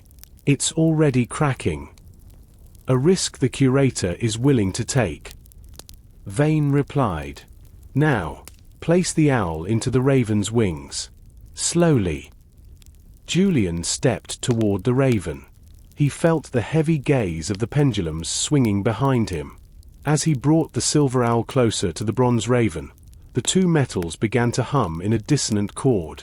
The owl's hollow base fit perfectly into a circular slot on the raven's back. The raven's beak snapped shut on the iron ring, and the owl's diamond eyes turned from clear to a deep, burning violet. Vane stepped forward, his gun still raised, and pressed the Golden Falcon onto the raven's outstretched talons. The moment the three metals touched, the sound changed from a hum to a roar. A pillar of white light erupted from the center of the Trinity, shooting straight up into the iron rafters. The foundry floor began to tilt. It's working! Vane shouted over the noise, his eyes wide with greed. The treasury is opening. But Julian wasn't looking for gold. He saw the floor beneath the great furnace begin to rotate. The treasury wasn't a room full of coins. It was a mechanical shaft that led deeper into the earth than any map had ever recorded. The vibration was so intense that the silver-headed cane in Vane's hand shattered. The pendulums, caught in the magnetic surge, stopped mid-swing, suspended in the air by an invisible force. The frequency is too high, Julian yelled, grabbing a loose iron pipe for support.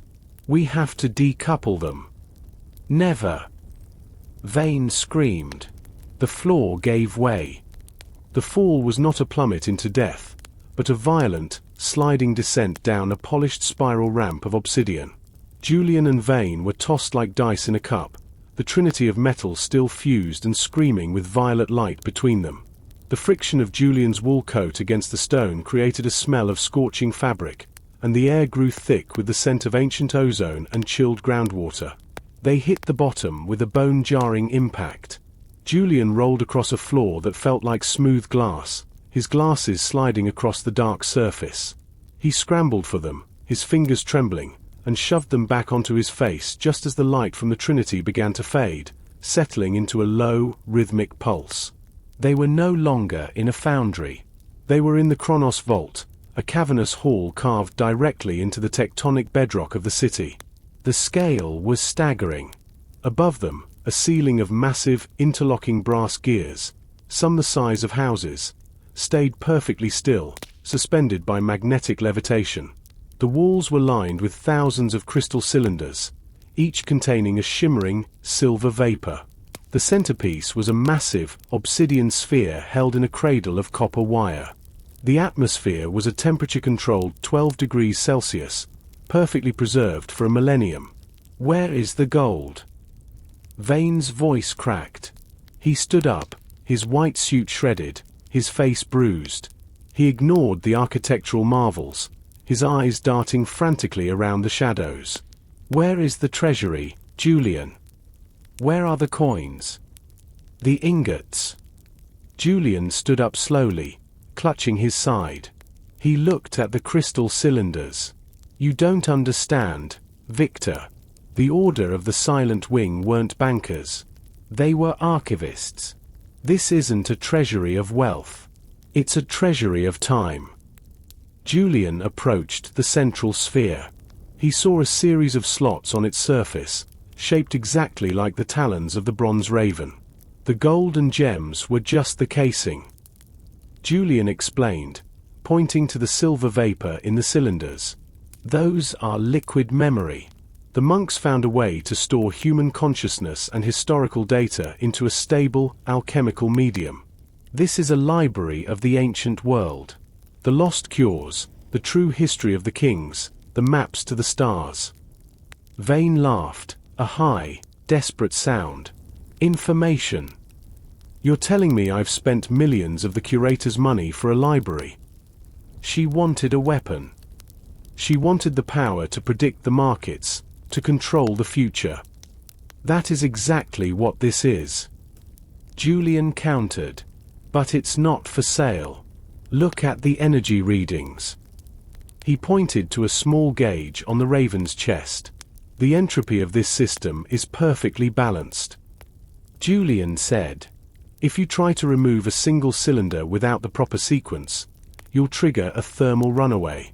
The liquid memory will boil, and this entire vault will become a localized vacuum. We'll be crushed into the size of marbles. Vane ignored him. The greed had moved beyond logic.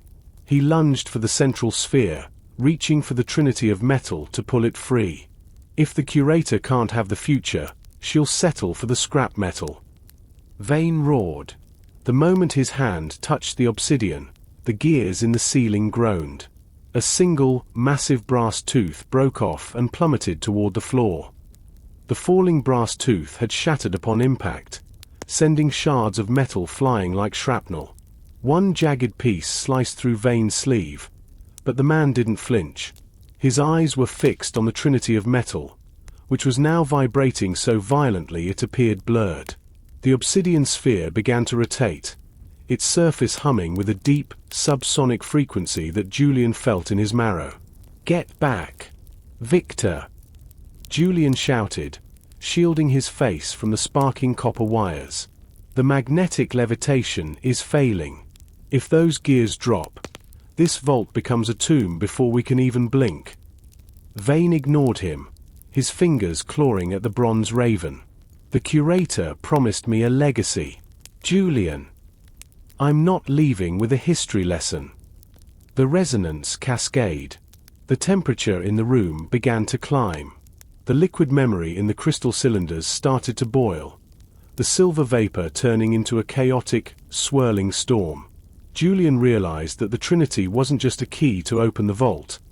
It was the tuning fork that kept the entire mechanical system in equilibrium. By trying to pull it out, Vane had disrupted the harmonic balance. Julian looked at the gauge on the raven's chest. The needle was buried in the red. He needed to synchronize the vibration of the three birds with the rotation of the obsidian sphere. It was a matter of pure physics. He calculated the required frequency in his head, his eyes darting between the spinning sphere and the flickering violet light. He realized the frequency was currently too high. They were hitting the third overtone, which was tearing the structure apart. The leap of logic. The iron ring. Julian yelled. Victor. The raven is holding an iron ring in its beak. We have to turn it. Vane reached for it, but the electrical discharge from the copper wires threw him backward. He hit the obsidian floor hard and didn't get back up. Julian was on his own. He wrapped his scorched wool jacket around his hand and lunged for the center of the sphere. The heat was blistering. He could feel the skin on his face tightening. He grabbed the iron ring and twisted it clockwise.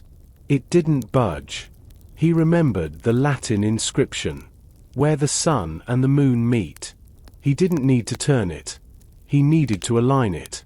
Julian shifted the Golden Falcon and the Silver Owl until their shadows overlapped on the surface of the obsidian. The moment the shadows merged, the iron ring clicked. The roar of the gears above slowed to a rhythmic hum. The violet light softened into a steady, golden glow.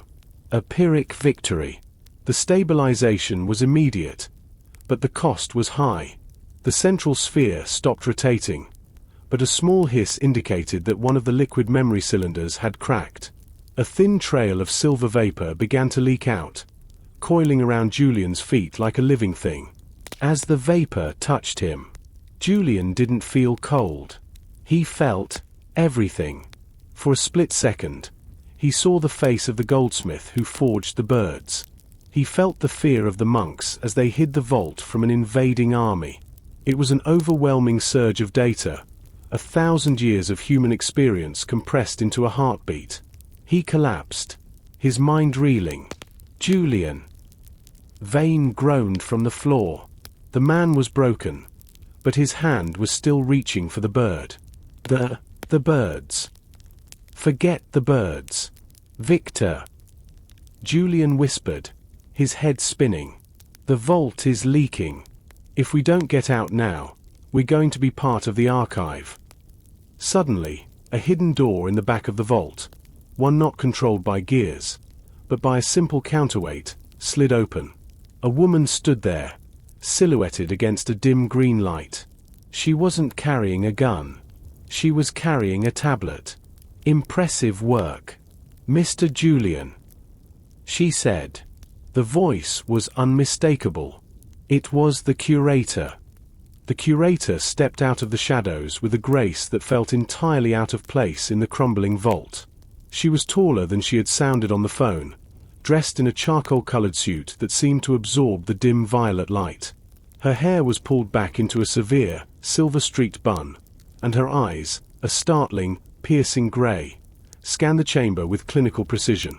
Victor was always a blunt instrument, she said, her voice echoing with a calm that was more chilling than Vane's rage. She didn't even glance at her fallen acquisitions consultant. He sees gold where he should see equations. He sees a payday where he should see a paradigm shift. And what do you see, madam? Julian asked, struggling to his feet. His mind felt like a hard drive that had been partitioned incorrectly. Flashes of medieval prayers, blueprints for ancient star charts, and the smell of thousand-year-old rain flickered behind his eyes. I see the ultimate data storage solution, she replied, tapping a command into her tablet. The monks of the Silent Wing discovered that the human brain is the only processor capable of handling the true complexity of reality.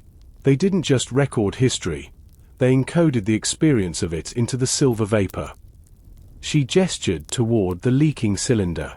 The silver mist was now waist-high, swirling around Julian's legs in complex, fractalesque patterns. This is a neural reactive medium, she continued. In its liquid state, it's dormant. As a vapor, it's seeking a host. You felt it, didn't you, Julian? The data surge. Your input probability exceeded your cognitive threshold. Julian gripped the bronze raven, the metal feeling strangely warm. It's dangerous. It wasn't built for us to use. This was meant to be a collective archive, a silent witness to the truth. It's not a library for you to raid. The curator smiled, but the expression was devoid of warmth. Progress is often dangerous, Mr. Julian. The world is currently drowning in noise, fake news, corrupted data, and forgotten history. This vault is the signal. If I can stabilize the extraction, I can give the world back its memory.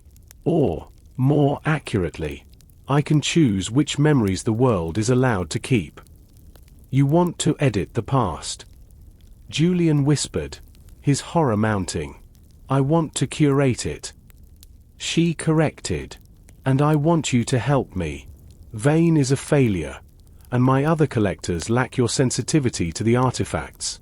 Join me, and you will be the first man in 1,000 years to actually know the truth. Julian looked at the silver owl and the golden falcon. He could feel their metallic hearts beating in sync with the leaking vapor. He knew that if he refused, he wouldn't leave this vault. But if he agreed, he would be helping the curator turn the past into a weapon. Suddenly, a loud, wet cough came from the floor. Victor Vane was staring at the silver vapor with wide, terrified eyes. As the mist touched his skin, he let out a strangled cry. The vapor wasn't just data, it was attempting to interface with his nervous system, and Vane's mind wasn't strong enough to hold the weight of it. The extraction is unstable, Julian yelled, his being overwritten. Victor Vane's body arched off the obsidian floor, his muscles locked in a violent tetany. The silver vapor wasn't just surrounding him anymore. It was being drawn into his nostrils and ears, attracted to the bioelectrical field of his brain.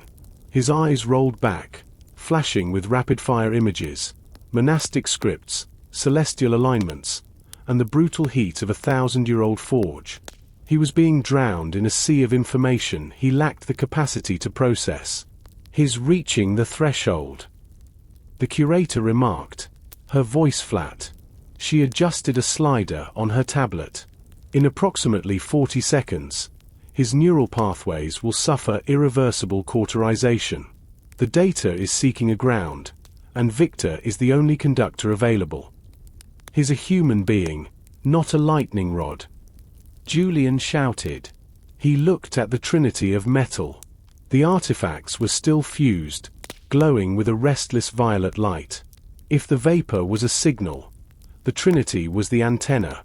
To save Vane, Julian had to change the antenna's polarity. He had to turn the broadcast into a collection.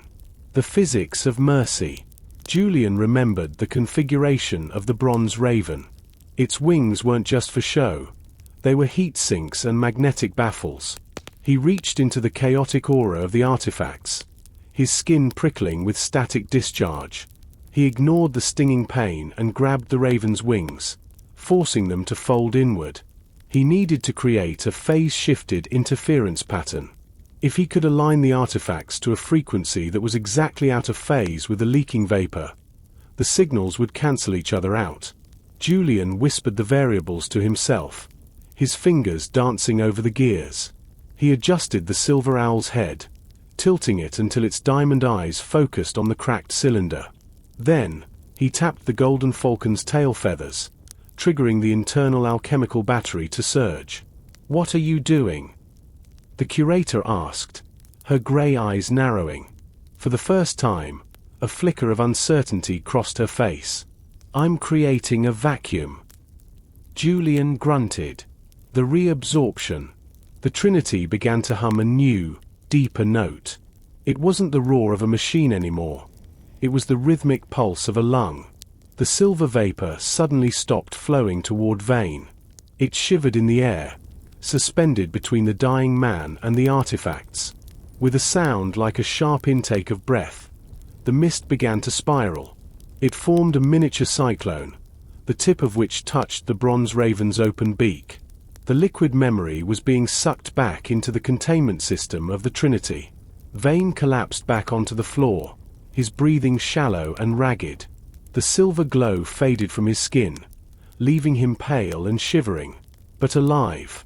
"You chose to save a man who would have killed you," the curator said, stepping closer. She looked down at Vane with utter disappointment.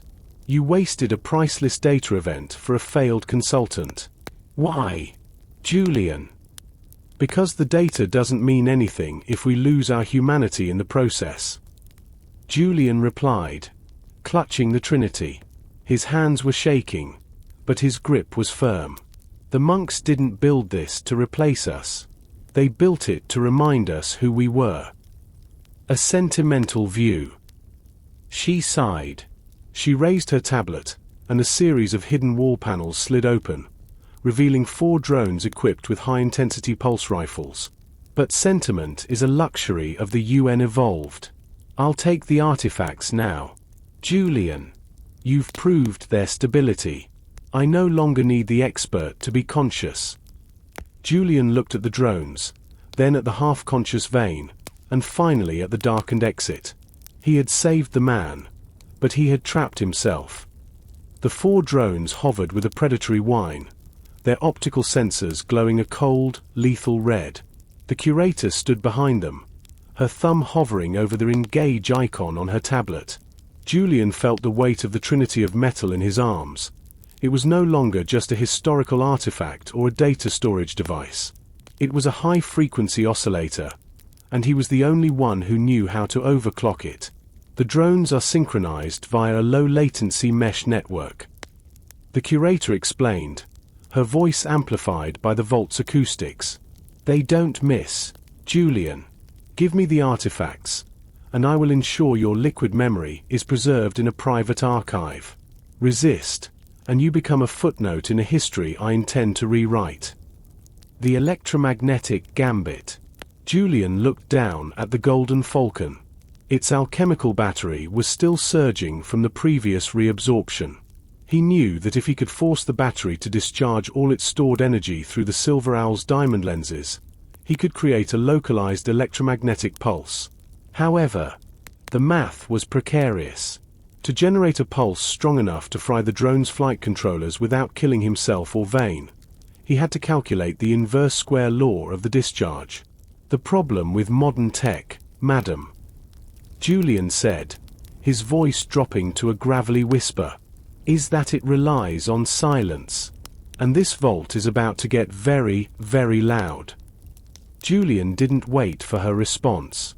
He jammed the bronze raven's iron ring into a manual override slot on the obsidian floor and twisted. At the same time, he pressed the silver owl's beak against the Golden Falcon's glowing chest. The surge. The result was a blinding flash of violet-white light. A visible ripple of distorted air, a kinetic shockwave of pure electromagnetic energy, tore outward from the Trinity. Drone 1 and 2. Their internal gyroscopes failed as the sensors were blinded. They collided in mid-air, spinning into the wall with a shower of sparks. Drone 3. Its rotors reversed uncontrollably, slamming it into the floor at Julian's feet. Drone 4. The pulse fried its logic board.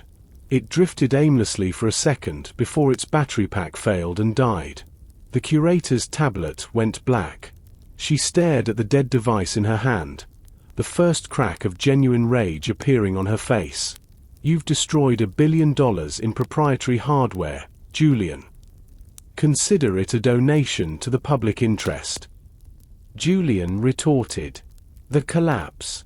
But the EMP had a side effect. The massive brass gears in the ceiling, held up by magnetic levitation, began to wobble. The power surge had disrupted the vault's delicate gravitational balance. A low, grinding sound, the groan of 10,000 tons of metal, vibrated through the floor. The vault is falling. Vane croaked, finally finding his voice. He grabbed Julian's ankle, his eyes wide with terror. We have to go. There is no away from here, Victor. The curator said, though she was already backing toward the hidden door. The exit I used is manual. It leads to the river. But you. She looked at Julian.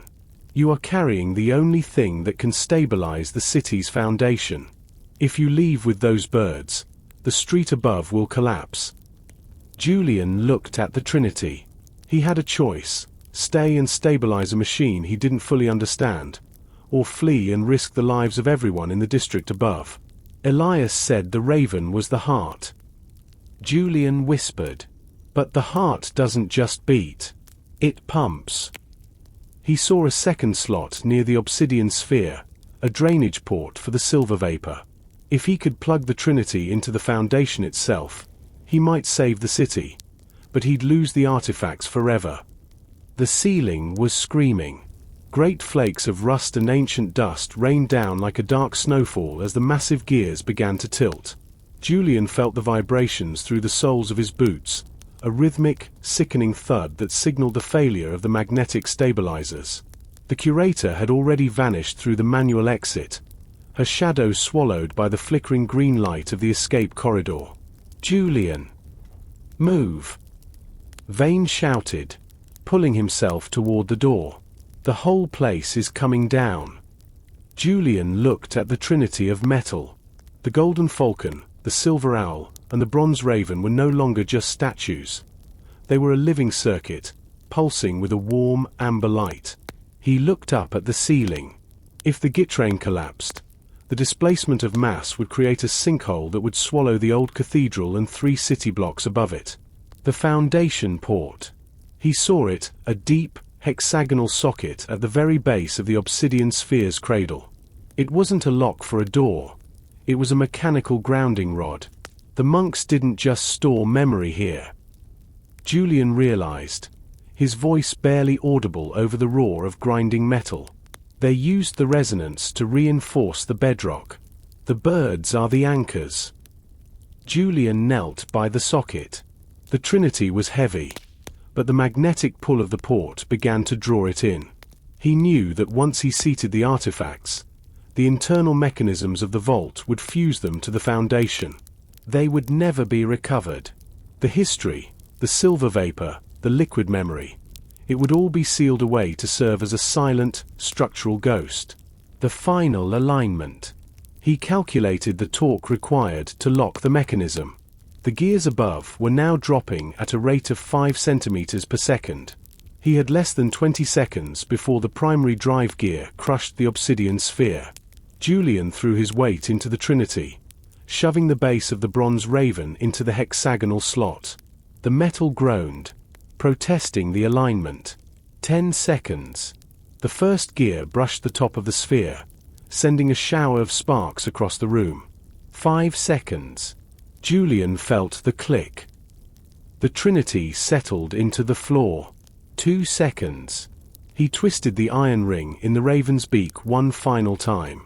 A hum, deeper and more powerful than anything he had felt before, radiated from the floor. The violet light turned into a solid, brilliant blue. The falling gears suddenly jerked to a halt, frozen in place by a massive restoration of the magnetic field. The vault groaned, settled, and then became eerily, perfectly silent. The silent exit. Julian slumped against the obsidian cradle, his hands raw and blackened from the energy discharge. The Trinity was now part of the floor, its light fading into a faint, protective glimmer. "You did it," Vane whispered from the doorway. He looked at the birds, then at Julian. For the first time, there was no greed in his eyes, only a profound, shaken respect. "You gave it all back to the dark. It was never ours to take, Victor," Julian said, standing up with effort. He took one last look at the silver owl's diamond eyes. They seemed to blink in the fading light, a silent thank you from 1,000 years ago. Julian turned away and walked toward the exit, leaving the treasure of the ages to hold up the world in secret. As they emerged into the cold air of the riverbank, the first hints of dawn were breaking over the city. The old cathedral stood tall and still. No sinkhole, no collapse, just the quiet start of a new day. "What now?" Vane asked, clutching his injured arm. "Now," Julian said, looking at the rising sun, "we tell a story that no one will ever believe." Julian sat in the back of a sterile hospital room, the rhythmic beep of a heart monitor providing a dull counterpoint to the storm inside his head.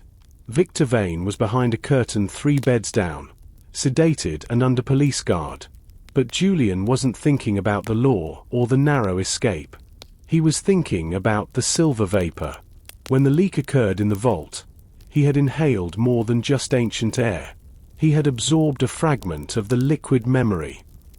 Now, with the adrenaline of the chase gone, the data was beginning to unpack itself within his neural pathways. It started as a headache, a sharp, localized pressure behind his left eye, but quickly evolved into something far more vivid. The first ghost memory. He closed his eyes, and the white hospital walls vanished. He wasn't Julian, the art expert of 2026. He was a man named Alaric, standing in a sun-drenched courtyard in the year 1014. The air tasted of wood smoke and lavender. In front of him sat a workbench littered with gold leaf and strange, translucent lenses. The vision. He could feel the weight of a jeweler's hammer in his hand. The knowledge. He understood, with sudden and terrifying clarity, the chemical composition of the alchemical batteries. It wasn't just phosphorus. It was a stabilized isotope of mercury mixed with a rare mineral found only in the northern mountains. The warning. A voice, speaking a dialect of Old Latin he shouldn't understand, whispered, "The Trinity is the shield, but the fourth is the sword." Julian gasped, his eyes snapping open. A nurse was standing over him, checking his blood pressure. "Mr. Julian." Your heart rate just spiked to 140. Are you feeling dizzy? I'm fine. Julian lied, his voice trembling. Just a bad dream. The neural mapping. He realized then that the liquid memory wasn't just a recording. It was a biological override. His brain was attempting to map Alaric's skills and memories onto his own synapses. If he didn't find a way to stabilize the data surge, he would eventually lose his own identity to the ghost of a medieval goldsmith. He grabbed a notepad from the bedside table and began to draw. He wasn't thinking. His hand moved with a precision that wasn't his own. He drew a diagram of a fourth artifact, one that hadn't been mentioned in any of the museum's records or the curator's files. The drawing showed the falcon, the owl, and the raven forming a triangle. In the center, floating above them, was a fourth shape, a platinum dragon. The fourth sentinel. The sword. Julian whispered. If the first three sentinels were designed to stabilize the city and protect the archive, the fourth was something else entirely. According to the ghost memory of Alaric, the dragon was a transmitter. It was designed to broadcast the liquid memory directly into the minds of the population, a tool for mass enlightenment. Or, in the wrong hands, mass mind control. Julian realized with a cold shudder that the curator didn't just want the archive. She was likely already hunting for the dragon. And now, thanks to the silver vapor in his lungs, Julian was the only person alive who knew where Alaric had hidden it. He stood up, tearing the forelead from his arm. He didn't have time for a hospital recovery. He had to find Elias Thorne. If the ghost in his head was right, the dragon wasn't hidden in a vault. It was hidden in plain sight, disguised as a piece of the city's most famous landmark. Julian slipped through the hospital's service entrance, the crisp morning air hitting his face like a splash of cold water. His head throbbed with the ghost knowledge of Alaric, a rhythmic pulse that felt like a hammer striking an anvil. Every street sign he passed seemed to flicker between modern English and medieval Latin. The city was no longer just a collection of steel and glass. It was a living blueprint, a palimpsest of ancient intentions. He reached Elias Thorne's shop by noon. The closed sign was still hanging crookedly on the door, and the windows were dark. Julian didn't knock. He used the emergency key Elias kept hidden inside a hollowed-out brick near the drainpipe. Inside, the shop was a graveyard of silence. The rhythmic ticking of the clocks had stopped, as if the very concept of time had been wounded by the events at the foundry. "Elias!" Julian called out, his voice thin. A muffled groan came from behind the counter. Elias appeared, his face bruised and his hands bandaged. The curator's men hadn't been gentle when they searched for the location of the vault. "You're alive," Elias rasped, leaning heavily on a workbench. "I heard the news about the seismic anomaly at the cathedral. I figured you were either a hero or a ghost." "I'm both, Elias," Julian said, sitting down and clutching his head. "The vault is sealed, but I have Alaric's memories. I know about the fourth sentinel." Elias's eyes widened behind his thick lenses. "The dragon."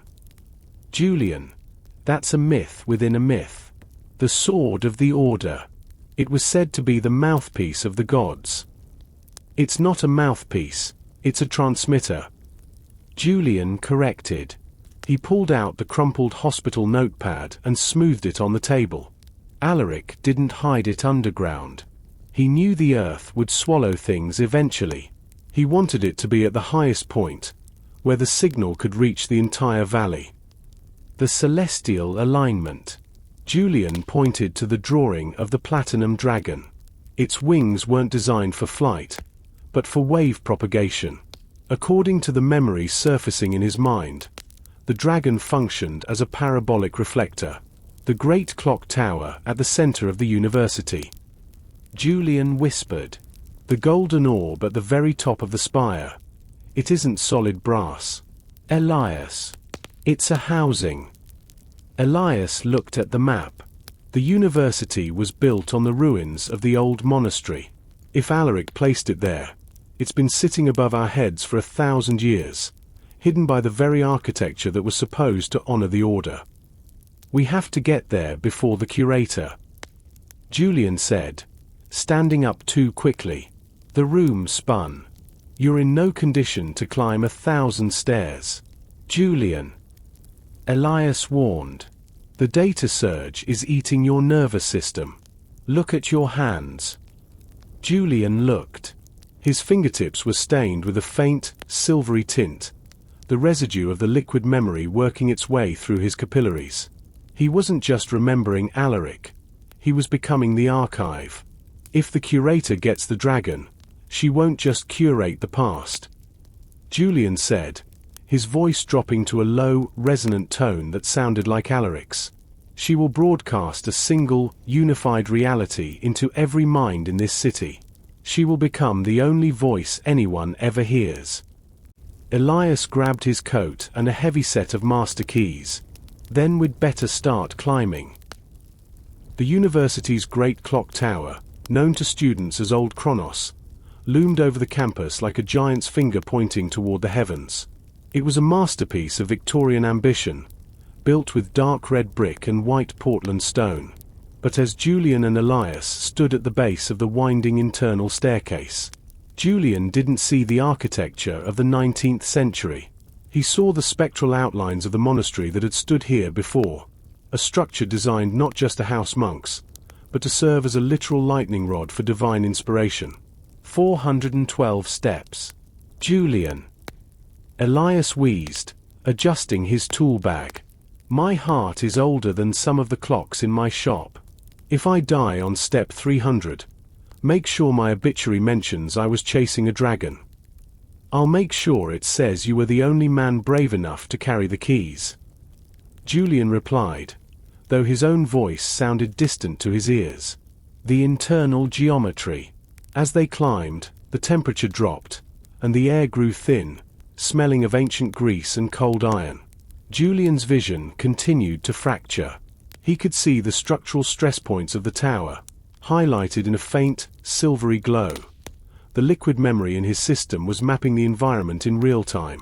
He realized the tower wasn't just a support for the clock. It was a waveguide. The hollow center of the spiral staircase acted as a resonant cavity. If the platinum dragon was activated at the top, the entire tower would vibrate, turning the building into a massive antenna. The physics of the sword began to align in his mind. It followed the principles of a high-gain directional antenna. The power received at any point in the city would be determined by the freeze transmission equation. Julian realized that at this height, with no obstructions, the dragon could overwrite the thoughts of every person within a 20-mile radius. The shadows in the gears. At step 350, the sound of the clock's massive ticking became deafening, a rhythmic, metallic heartbeat. But beneath the heartbeat of the escapement, Julian heard something else, the high-pitched whine of an electric motor. We're not alone, Elias whispered, pulling Julian into the shadows of a massive wooden support beam. High above them, near the bell chamber, a tactical team in matte black gear was rappelling down from a hatch in the ceiling. They weren't police. They moved with the silent, expensive efficiency of the curator's private security. In the center of the chamber, suspended by steel cables, was a sleek, silver-cased device, a modern signal amplifier. She's already here, Julian hissed. She's not just looking for the dragon. She's brought a modern rig to boost its signal. Julian. Elias grabbed his arm, his face pale. Your eyes. They're glowing. Julian looked into the polished brass of a nearby gear. His pupils were no longer black. They were swirling pools of liquid silver. The data surge was reaching its peak. He wasn't just remembering Alaric anymore. He was accessing the administrative override of the entire Sentinel system. Elias, stay here, Julian said, his voice now carrying a strange, metallic resonance. I can't stop her as a man, but I can stop her as the architect. Julian stepped out from behind the beam. He didn't run. He walked with a slow, deliberate grace. As the tactical team turned their weapons toward him, Julian raised his hand. He didn't shout. He simply spoke a single word in a language that hadn't been heard for 1,000 years. The great clock stopped. The silence was more terrifying than the noise. The silence that followed the stopping of the great clock was absolute. It was a vacuum of sound that seemed to paralyze the curator's tactical team. They stood frozen on their ropes, their high-tech rifles aimed at a man who no longer looked like an art historian. Julian's skin shimmered with a pale, mercurial light, and the silver in his eyes pulsed in synchronization with the invisible ley lines of the city below. The curator stepped out from behind the massive, 4-ton central bell. She held a remote detonator in one hand and her tablet in the other. She looked at Julian, her expression shifting from calculation to a cold, academic fascination. "So, the liquid memory has found its host," she said, her voice cutting through the thin air. "You aren't just an expert anymore, Julian. You are the archive itself. You are the last surviving piece of the 11th century." "I am the balance," Julian replied. The voice was his, but the cadence belonged to Alaric. "You have brought a machine of noise into a house of silence. The dragon was never meant to be a sword for a tyrant." The dragon's roost. Directly above them, hidden within the intricate stonework of the spire's peak, the golden orb began to split open. It wasn't gold at all. It was a thin shell of brass protecting a sleek, iridescent creature of platinum. The fourth sentinel, the dragon, was small, no larger than a hawk, but its wings were composed of thousands of microthin filaments of superconducting metal. The curator's modern amplifier was wired directly into the dragon's base. "The dragon is a high-gain transmitter, Julian.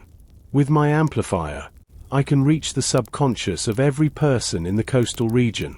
I can plant the seeds of a perfect, orderly society. No more crime, no more dissent. Only the curated truth. The frequency of will." Julian looked at the dragon. He could see the energy flowing through the silver wires, a chaotic, jagged waveform created by the curator's amplifier. It was an assault on the artifact's natural resonance. To stop her, he didn't need a gun. He needed to create a destructive interference pattern. If he could tune his own bioelectrical field, now supercharged by the liquid memory, to the inverse of her signal, he could neutralize the broadcast. "You're trying to force the signal, madam," Julian said, stepping onto the narrow wooden catwalk. "But a dragon doesn't obey a leash. It obeys the wind." He reached out and touched the cold, vibrating surface of the central bell. He wasn't just touching metal. He was touching the ground of the tower's waveguide. He allowed the silver vapor in his blood to surge toward his fingertips. The curator sneered. "Engage the broadcast. Now." Her technician hit the key. A high-frequency whine began to build, a sound that made the air itself feel sharp. The platinum dragon's wings began to glow a violent, electric blue. Below them, in the streets of the university, people began to stop in their tracks, clutching their heads as the curated truth began its first broadcast. Julian closed his eyes. He didn't think about the math. He thought about the smell of wood smoke and lavender from Alaric's memory. He thought about the truth, raw, messy, and unedited. He projected that feeling into the bell. The great bell didn't ring. It hummed. A deep, tectonic vibration that rippled through the tower, meeting the blue light of the dragon with a wave of pure, golden energy. The two forces collided in mid-air. The blue light flickered, turned grey, and then shattered like glass. The curator's amplifier exploded in a shower of sparks, the modern electronics unable to handle the feedback of 1,000 years of history. The air in the bell chamber was no longer oxygen. It was a static-charged soup of ozone and ancient intent. The explosion of the curator's amplifier had created a feedback loop that the platinum dragon was now feeding upon. Without the modern leash of the digital controls, the artifact had reverted to its rawest state, a pure resonator. The tower began to sway. It wasn't the slow, rhythmic lean caused by wind, but a high-frequency shudder that turned the mortar between the bricks into white dust. "Julian!" Elias screamed from the shadows, his hands over his ears. The harmonic frequency is matching the structural resonance of the masonry. The tower is liquefying. Julian felt the vibration in his bones. To the eyes of Alaric, the world was a map of stress and strain. He saw the sword of the dragon glowing with a blinding, white heat. It was attempting to broadcast the entire liquid memory archive at once, 1,000 years of sensory data, pain, joy, and technical discovery, into a vacuum. Without a receiver, the energy was reflecting back into the spire. "Madam, we have to leave," one of the tactical team members shouted, unhooking his rappel line. "The floor is going to drop." The curator ignored him. She was staring at the dragon, her face illuminated by the flickering platinum light. "It's beautiful," she whispered, her voice barely audible over the roar of the wind. The sum of all human experience, trapped in a single moment of chaos. "It's not beautiful, it's a funeral," Julian yelled. He lunged toward the central pedestal. He knew he couldn't stop the vibration by force. He had to provide the dragon with a sink, a place for the energy to go. He looked at the massive iron gears of the stopped clock. If he could reconnect the dragon to the clock's mechanical frame, the kinetic energy of the vibration could be converted back into mechanical motion. He would essentially use the dragon to wind the clock at a superhuman speed. The final connection. Julian grabbed a heavy, copper-wound cable that had been severed during the explosion.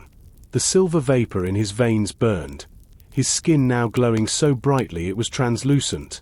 He was no longer just a man. He was a living conductor. "Julian, don't!" Elias cried out.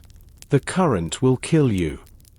"I'm already gone, Elias," Julian said, and for a moment, his voice was a perfect harmony of his own and Alaric's. He slammed the copper cable against the base of the platinum dragon and shoved the other end into the primary drive gear of the great clock. The effect was instantaneous. The dragon's scream dropped an octave. The blue light flowed down the cable like liquid lightning, hitting the gears with the force of a tidal wave. The great clock, silent for minutes, suddenly roared to life. The hands on the tower's four faces began to spin, not at the pace of seconds, but at the pace of centuries. The tower's shuddering slowed. The kinetic energy was being bled off into the massive, heavy gears. But the heat was immense. The copper cable began to melt in Julian's hands. "Go!" Julian commanded, looking at the curator and Elias. "The clock is going to explode. The friction is too high." The curator looked at Julian one last time, a look of genuine recognition, as if she finally realized she wasn't fighting a man, but the very history she sought to control. She turned and ran for the stairs, her team following like shadows.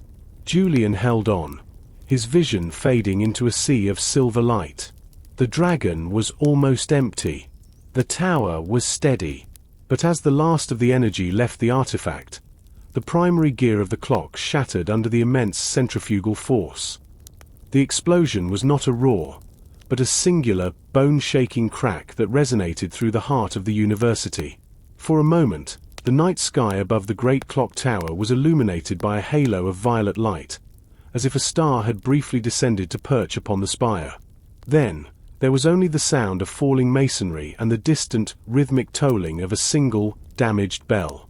Elias Thorne crawled out from beneath a heavy oak beam, coughing up the thick, white dust of pulverized stone.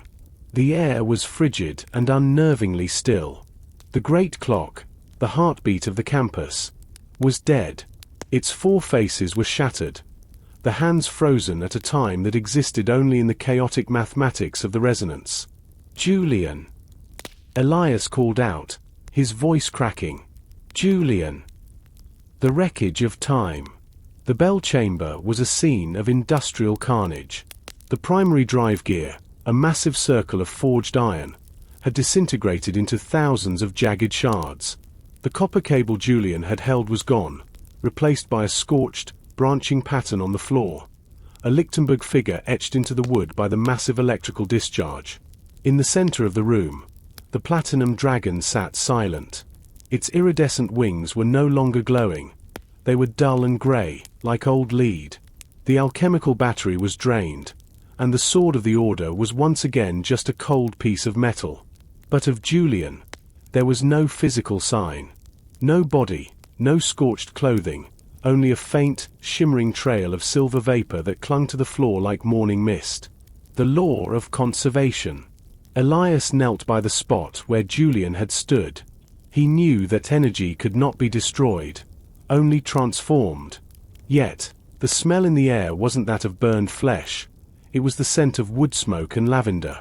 Elias reached out to touch the silver residue on the floor. As his finger made contact, a tiny spark jumped. For a split second, he didn't see the wreckage of the tower. He saw the city from a bird's eye view, every street glowing with the golden veins of the liquid memory. He saw Julian, or the entity Julian had become, walking away from the tower, his footsteps leaving glowing prints on the wet pavement below. The vanishing act. The curator's tactical team was nowhere to be found. They had fled the moment the resonance became lethal, leaving behind a trail of abandoned gear and a broken tablet. The curator herself had vanished into the labyrinth of the university's underground tunnels. Her plans for a curated truth shattered along with the clock's gears. As the sun began to climb over the horizon, the university security teams finally reached the bell chamber. They found an old clockmaker sitting alone amidst the ruins, holding a dull platinum bird in his bandaged hands. "Where is the other one?" the lead officer asked, shining a light into the shadows. "The man who was reported to be up here." Elias looked at the empty space where Julian had stood. He looked at the sunrise, which felt more vibrant and detailed than any he had ever seen, as if the very world had been upgraded to a higher resolution. "He's not here anymore," Elias said quietly. "He's everywhere." In the streets below, a man in a tattered wool jacket walked toward the river. His eyes were no longer silver, but a deep, observant hazel. He stopped to look at a simple stone bench, seeing the fresh scratch he had noticed nights ago. The liquid memory was no longer a surge.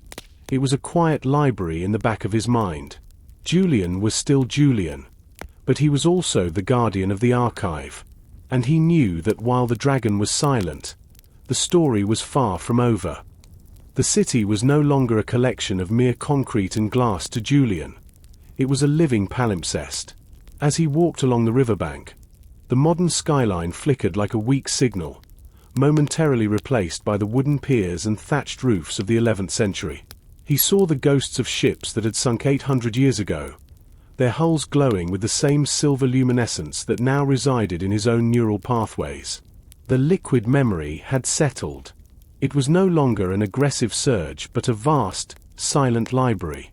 However, Julian realized that a library without a lock is an invitation to a thief. And the curator was the most patient thief he had ever encountered. The neural signature. Julian reached the old stone bridge, a structure that had survived every major fire and flood in the city's history. He stopped at the midpoint, leaning against the cold granite railing. He could feel the bridge's vibration, not just the cars passing over it, but the structural memory of the millions of footsteps that had crossed it since the Middle Ages. Suddenly, a high-pitched frequency, barely audible, like the whine of a mosquito, vibrated through his jawbone. Julian's vision glitched. The silver overlay of the ancient city wavered and turned into a jagged mess of digital artifacts. He turned around. Standing at the end of the bridge was the curator. She wasn't wearing her charcoal suit anymore. She wore a heavy, technician's coat, and in her hand, she held a device that looked like a long, silver needle attached to a portable battery pack. "The artifacts were just containers, Julian," she said, her voice amplified by a small speaker on her collar. "You are the only one who can actually read the data. You have become the primary source." "I'm not a hard drive, madam," Julian replied, his voice calm. He felt the knowledge of Alaric shifting in his mind, providing him with a biological firewall. "The data is tied to my consciousness. If you force it out, the information will deco here. It will become noise. The synaptic siphon. I've accounted for that," she countered, stepping closer. She adjusted a dial on the device. "The synaptic siphon. I don't need your cooperation. I only need your signal-to-noise ratio to remain within a specific threshold. You will experience a total cognitive collapse, but the archive will be mine. I will have every map, every cure, and every secret the Silent Wing ever hid." The ghost in the machine. Julian felt the pull of the siphon. It was like a magnet for his thoughts. The silver light in his eyes began to swirl toward the tip of her needle. His knees buckled. He could feel his own memories, his childhood, his love for art, his first day at the museum, being compressed and dragged toward the extraction point. But Julian wasn't just Julian anymore. He reached into the archive and pulled out a memory that wasn't his. He found the memory of a solar eclipse recorded by the monks in 1033. It was a moment of total, absolute darkness, a sensory vacuum. He projected that darkness outward. The siphon, expecting a stream of data, suddenly hit a null value.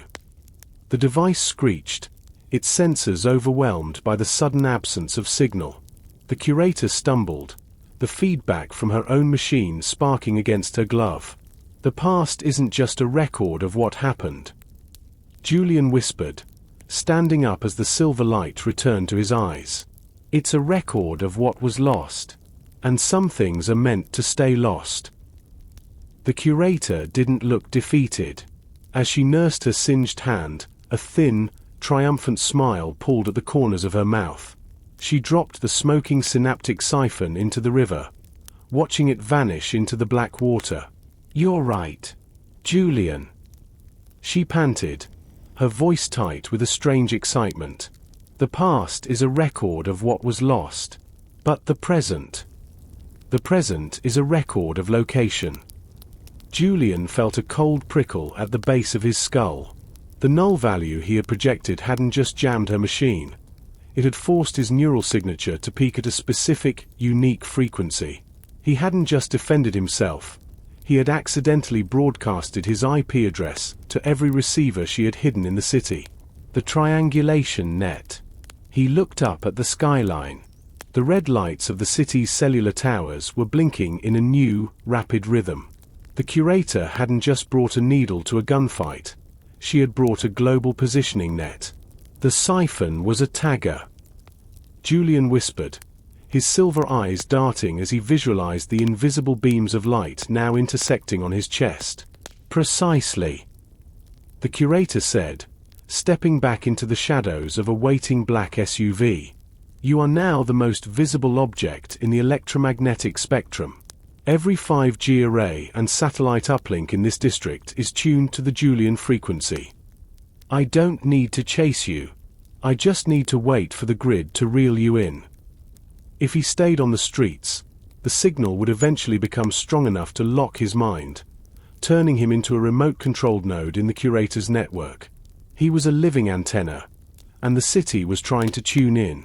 The sanctuary of silence. He had to find a dead zone, a place where the modern world signals couldn't penetrate.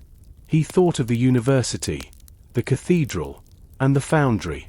All were compromised. Then, a memory from Alaric surfaced. It was a memory of a lead-lined crypt beneath the city's oldest library, built during a time when the monks feared a different kind of heavenly fire. The location. The Royal Archives basement. The defense. 3-meter-thick granite walls reinforced with lead plating. The risk. Once inside, he would be trapped. Julian turned away from the river and ran. He avoided the main roads, sticking to the narrow alleys where the high-rise buildings acted as accidental shields. But even there, he could feel the hum. He passed a digital billboard. As he ran by, the advertisement flickered and was replaced by a single word. Found. The curator was playing with him. She was using the city's own infrastructure to haunt him. He reached the heavy, iron-bound doors of the Royal Archive just as a drone swarmed overhead, its spotlight bathing him in a clinical, white glare. Not today. Julian growled, throwing his weight against the door. He didn't just need to hide. He needed to defrag his mind before the curator's update deleted who he was. The doors of the Royal Archive slammed shut with a finality that echoed through the marble rotunda. Julian didn't stop to admire the millions of books lining the walls. He headed straight for the service elevator, descending into the bowels of the earth. He reached the sub-level 5 crypt, a chamber designed during the Cold War to preserve the nation's most sensitive documents from nuclear radiation.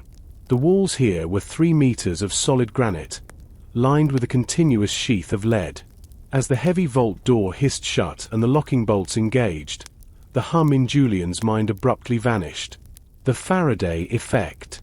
For the first time in hours, Julian could hear his own thoughts without the digital interference of the city's network. He was inside a perfect Faraday cage. In physics, a Faraday cage is an enclosure used to block electromagnetic fields. The lead and steel acted as a conductor, redistributing the external charges around the exterior of the room, ensuring the electric field inside remained zero. Julian slumped against a shelf of 14th-century tax records. The silence was blissful, but it was also a countdown. He knew the curator's drones were currently circling the building like vultures, waiting for him to emerge. He couldn't stay here forever. He had to neutralize the tag, the neural defragmentation. In the absolute darkness of the crypt, Julian closed his eyes. The liquid memory was no longer a swirling mist. It was a series of crystalline structures floating in his mind. He saw the tag, a jagged, red-glowing fractal that the curator had anchored to his memory of the solar eclipse. To remove it, he couldn't just forget it. He had to reindex his entire consciousness. He called upon the ghost of Alaric. The tag is a shadow. The ancient voice whispered in his mind, and a shadow cannot exist without a light to cast it. You must become the light, and the shadow, and the void between. Julian began a process of mental defragmentation. He visualized his life as a library. He moved his childhood memories to the high shelves. He placed the technical knowledge of the Sentinels into a locked cabinet. Then, he found the Eclipse memory. He didn't delete it. Instead, he wrapped it in a recursive loop. He fed the tag a false stream of data, a mathematical hallucination that made it believe he was simultaneously in 1,000 different locations across the globe. The breach. Just as Julian felt the tag begin to dissolve into a harmless string of numbers, a dull thud vibrated through the floor. Then another.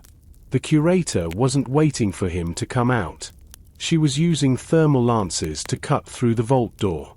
They're early, Julian muttered, his eyes snapping open. The silver glow was back, but it was different now, controlled, cold, and precise. He looked around the crypt. He had no weapons, but he was surrounded by the concentrated history of a kingdom. He reached for a heavy, silver-bound tome on the top shelf. The Ledger of Lost Alchemy. He didn't need to read it. He just needed to touch the ink. The liquid memory in his system reacted to the ancient pigments, and for a moment, Julian saw the floor plan of the entire city's secret saw network, etched beneath the library. "If you want the archive, madam," Julian said to the vibrating door, "you'll have to follow me into the deep." The vault door didn't just open. It surrendered. A circle of molten steel hissed as it slumped inward, glowing a violent cherry red. Through the steam and the stench of ionized lead, the curator stepped into the crypt. Her face was a mask of cold fury, her eyes reflecting the dying embers of the thermal lance. Behind her, 3 tactical operatives fanned out, their rifles equipped with acoustic dampeners. "The silence is over. Julian," she said, her voice distorted by the lingering heat distortion in the air. "The grid has lost your tag, but I don't need a satellite to find a man trapped in a box." Julian stood by the far wall, his hand resting on the spine of the ledger of lost alchemy. He didn't look like a prisoner. The silver light in his eyes had settled into a steady, crystalline glow. "This isn't a box, madam. It's a door. The monk's sluice." Using the ancient architectural memory inherited from Alaric, Julian pressed a specific sequence of stones behind the oak shelving. With a heavy, rhythmic thump, a section of the granite floor, hidden beneath decades of dust, swung downward. It wasn't a staircase, but a steep, smooth chute designed for the rapid disposal of waste, or the secret movement of monks. "Stop him!" the curator screamed. Julian didn't wait. He threw the heavy ledger toward the operatives as a distraction and slid into the darkness. The acoustic maze. Julian emerged in the labyrinth of the lost, a network of 11th century tunnels that predated the city's modern sewer system. Here, the walls were made of rough-hewn river stone, and the air was thick with the sound of rushing water. In these narrow corridors, Julian realized he had the advantage. The liquid memory in his mind allowed him to calculate the acoustic attenuation of the tunnels. He knew exactly how sound would bounce off the curved ceilings. Julian began to hum, a low, resonant frequency that matched the ghost tone of the tunnels. To the curator's team, the sound seemed to come from every direction at once. He was creating an acoustic mirage. The final descent. His to the left. A tactical operative shouted, firing a burst into a dark alcove. The bullets sparked off empty stone. "No, the right." Another yelled, spinning around as the hum vibrated through his own gear. Julian moved like a shadow, guided by the silver veins of the city's foundation. He wasn't just running, he was leading them toward the nexus, the point where the city's 3 underground rivers met beneath the old city hall. He could feel the curator following him, her footsteps heavy and desperate. She was no longer the calm academic. She was a hunter losing her grip on the prey. "Julian," she echoed, her voice cracking. "The data belongs to the world. You cannot keep 1,000 years of truth for yourself. I'm not keeping it." Julian whispered as he reached the edge of a massive, subterranean waterfall. "I'm returning it to the source." Ahead of him lay the Great Cistern, a vast, circular chamber that served as the brain of the city's ancient water cooling system. If he could jump, and if the liquid memory could shield his impact, he would be at the final gate. The Great Cistern was a hollowed-out cathedral of water and echoes. Massive stone pillars, green with centuries of moss, rose from the black, swirling depths like the legs of a submerged giant. Julian stood on the narrow precipice of the waterfall, the silver glow from his skin casting long, distorted shadows against the damp walls. Behind him, the curator emerged from the tunnel, her clothes torn and her eyes burning with a desperate, singular hunger. "The Nexus," she breathed, ignoring the 3 operatives who stood behind her with weapons drawn. "The central reservoir of the Silent Wing. This is where they washed the memory into the city's very lifeblood." Julian looked down at the water. He could see it now, not just as liquid, but as a conductor. The entire city's foundation was built upon this water. If the liquid memory was released here, it wouldn't be a broadcast or a file. It would be a total integration. Every person who drank the water, every stone that touched the spray, would carry the weight of the truth. The final equilibrium. "You can't do it, Julian," the curator said, her voice dropping to a whisper. "The human mind isn't a vessel for that much reality. It will break them. They need it filtered. They need me." Julian shook his head. The ghost of Alaric was no longer a separate voice. It was part of his own heartbeat. He understood the final equation of the Sentinels. It wasn't about control. It was about entropy. The truth is only a burden when it is hidden. Madam, Julian said, when it belongs to everyone, it becomes common sense. He reached into his own mind, grasping the liquid memory archive, the thousands of crystalline structures, the silver vapor, the 1,000 years of pain and discovery. He didn't fight it anymore. He opened the floodgates. The great release. Julian stepped off the ledge. He didn't fall. He dissolved.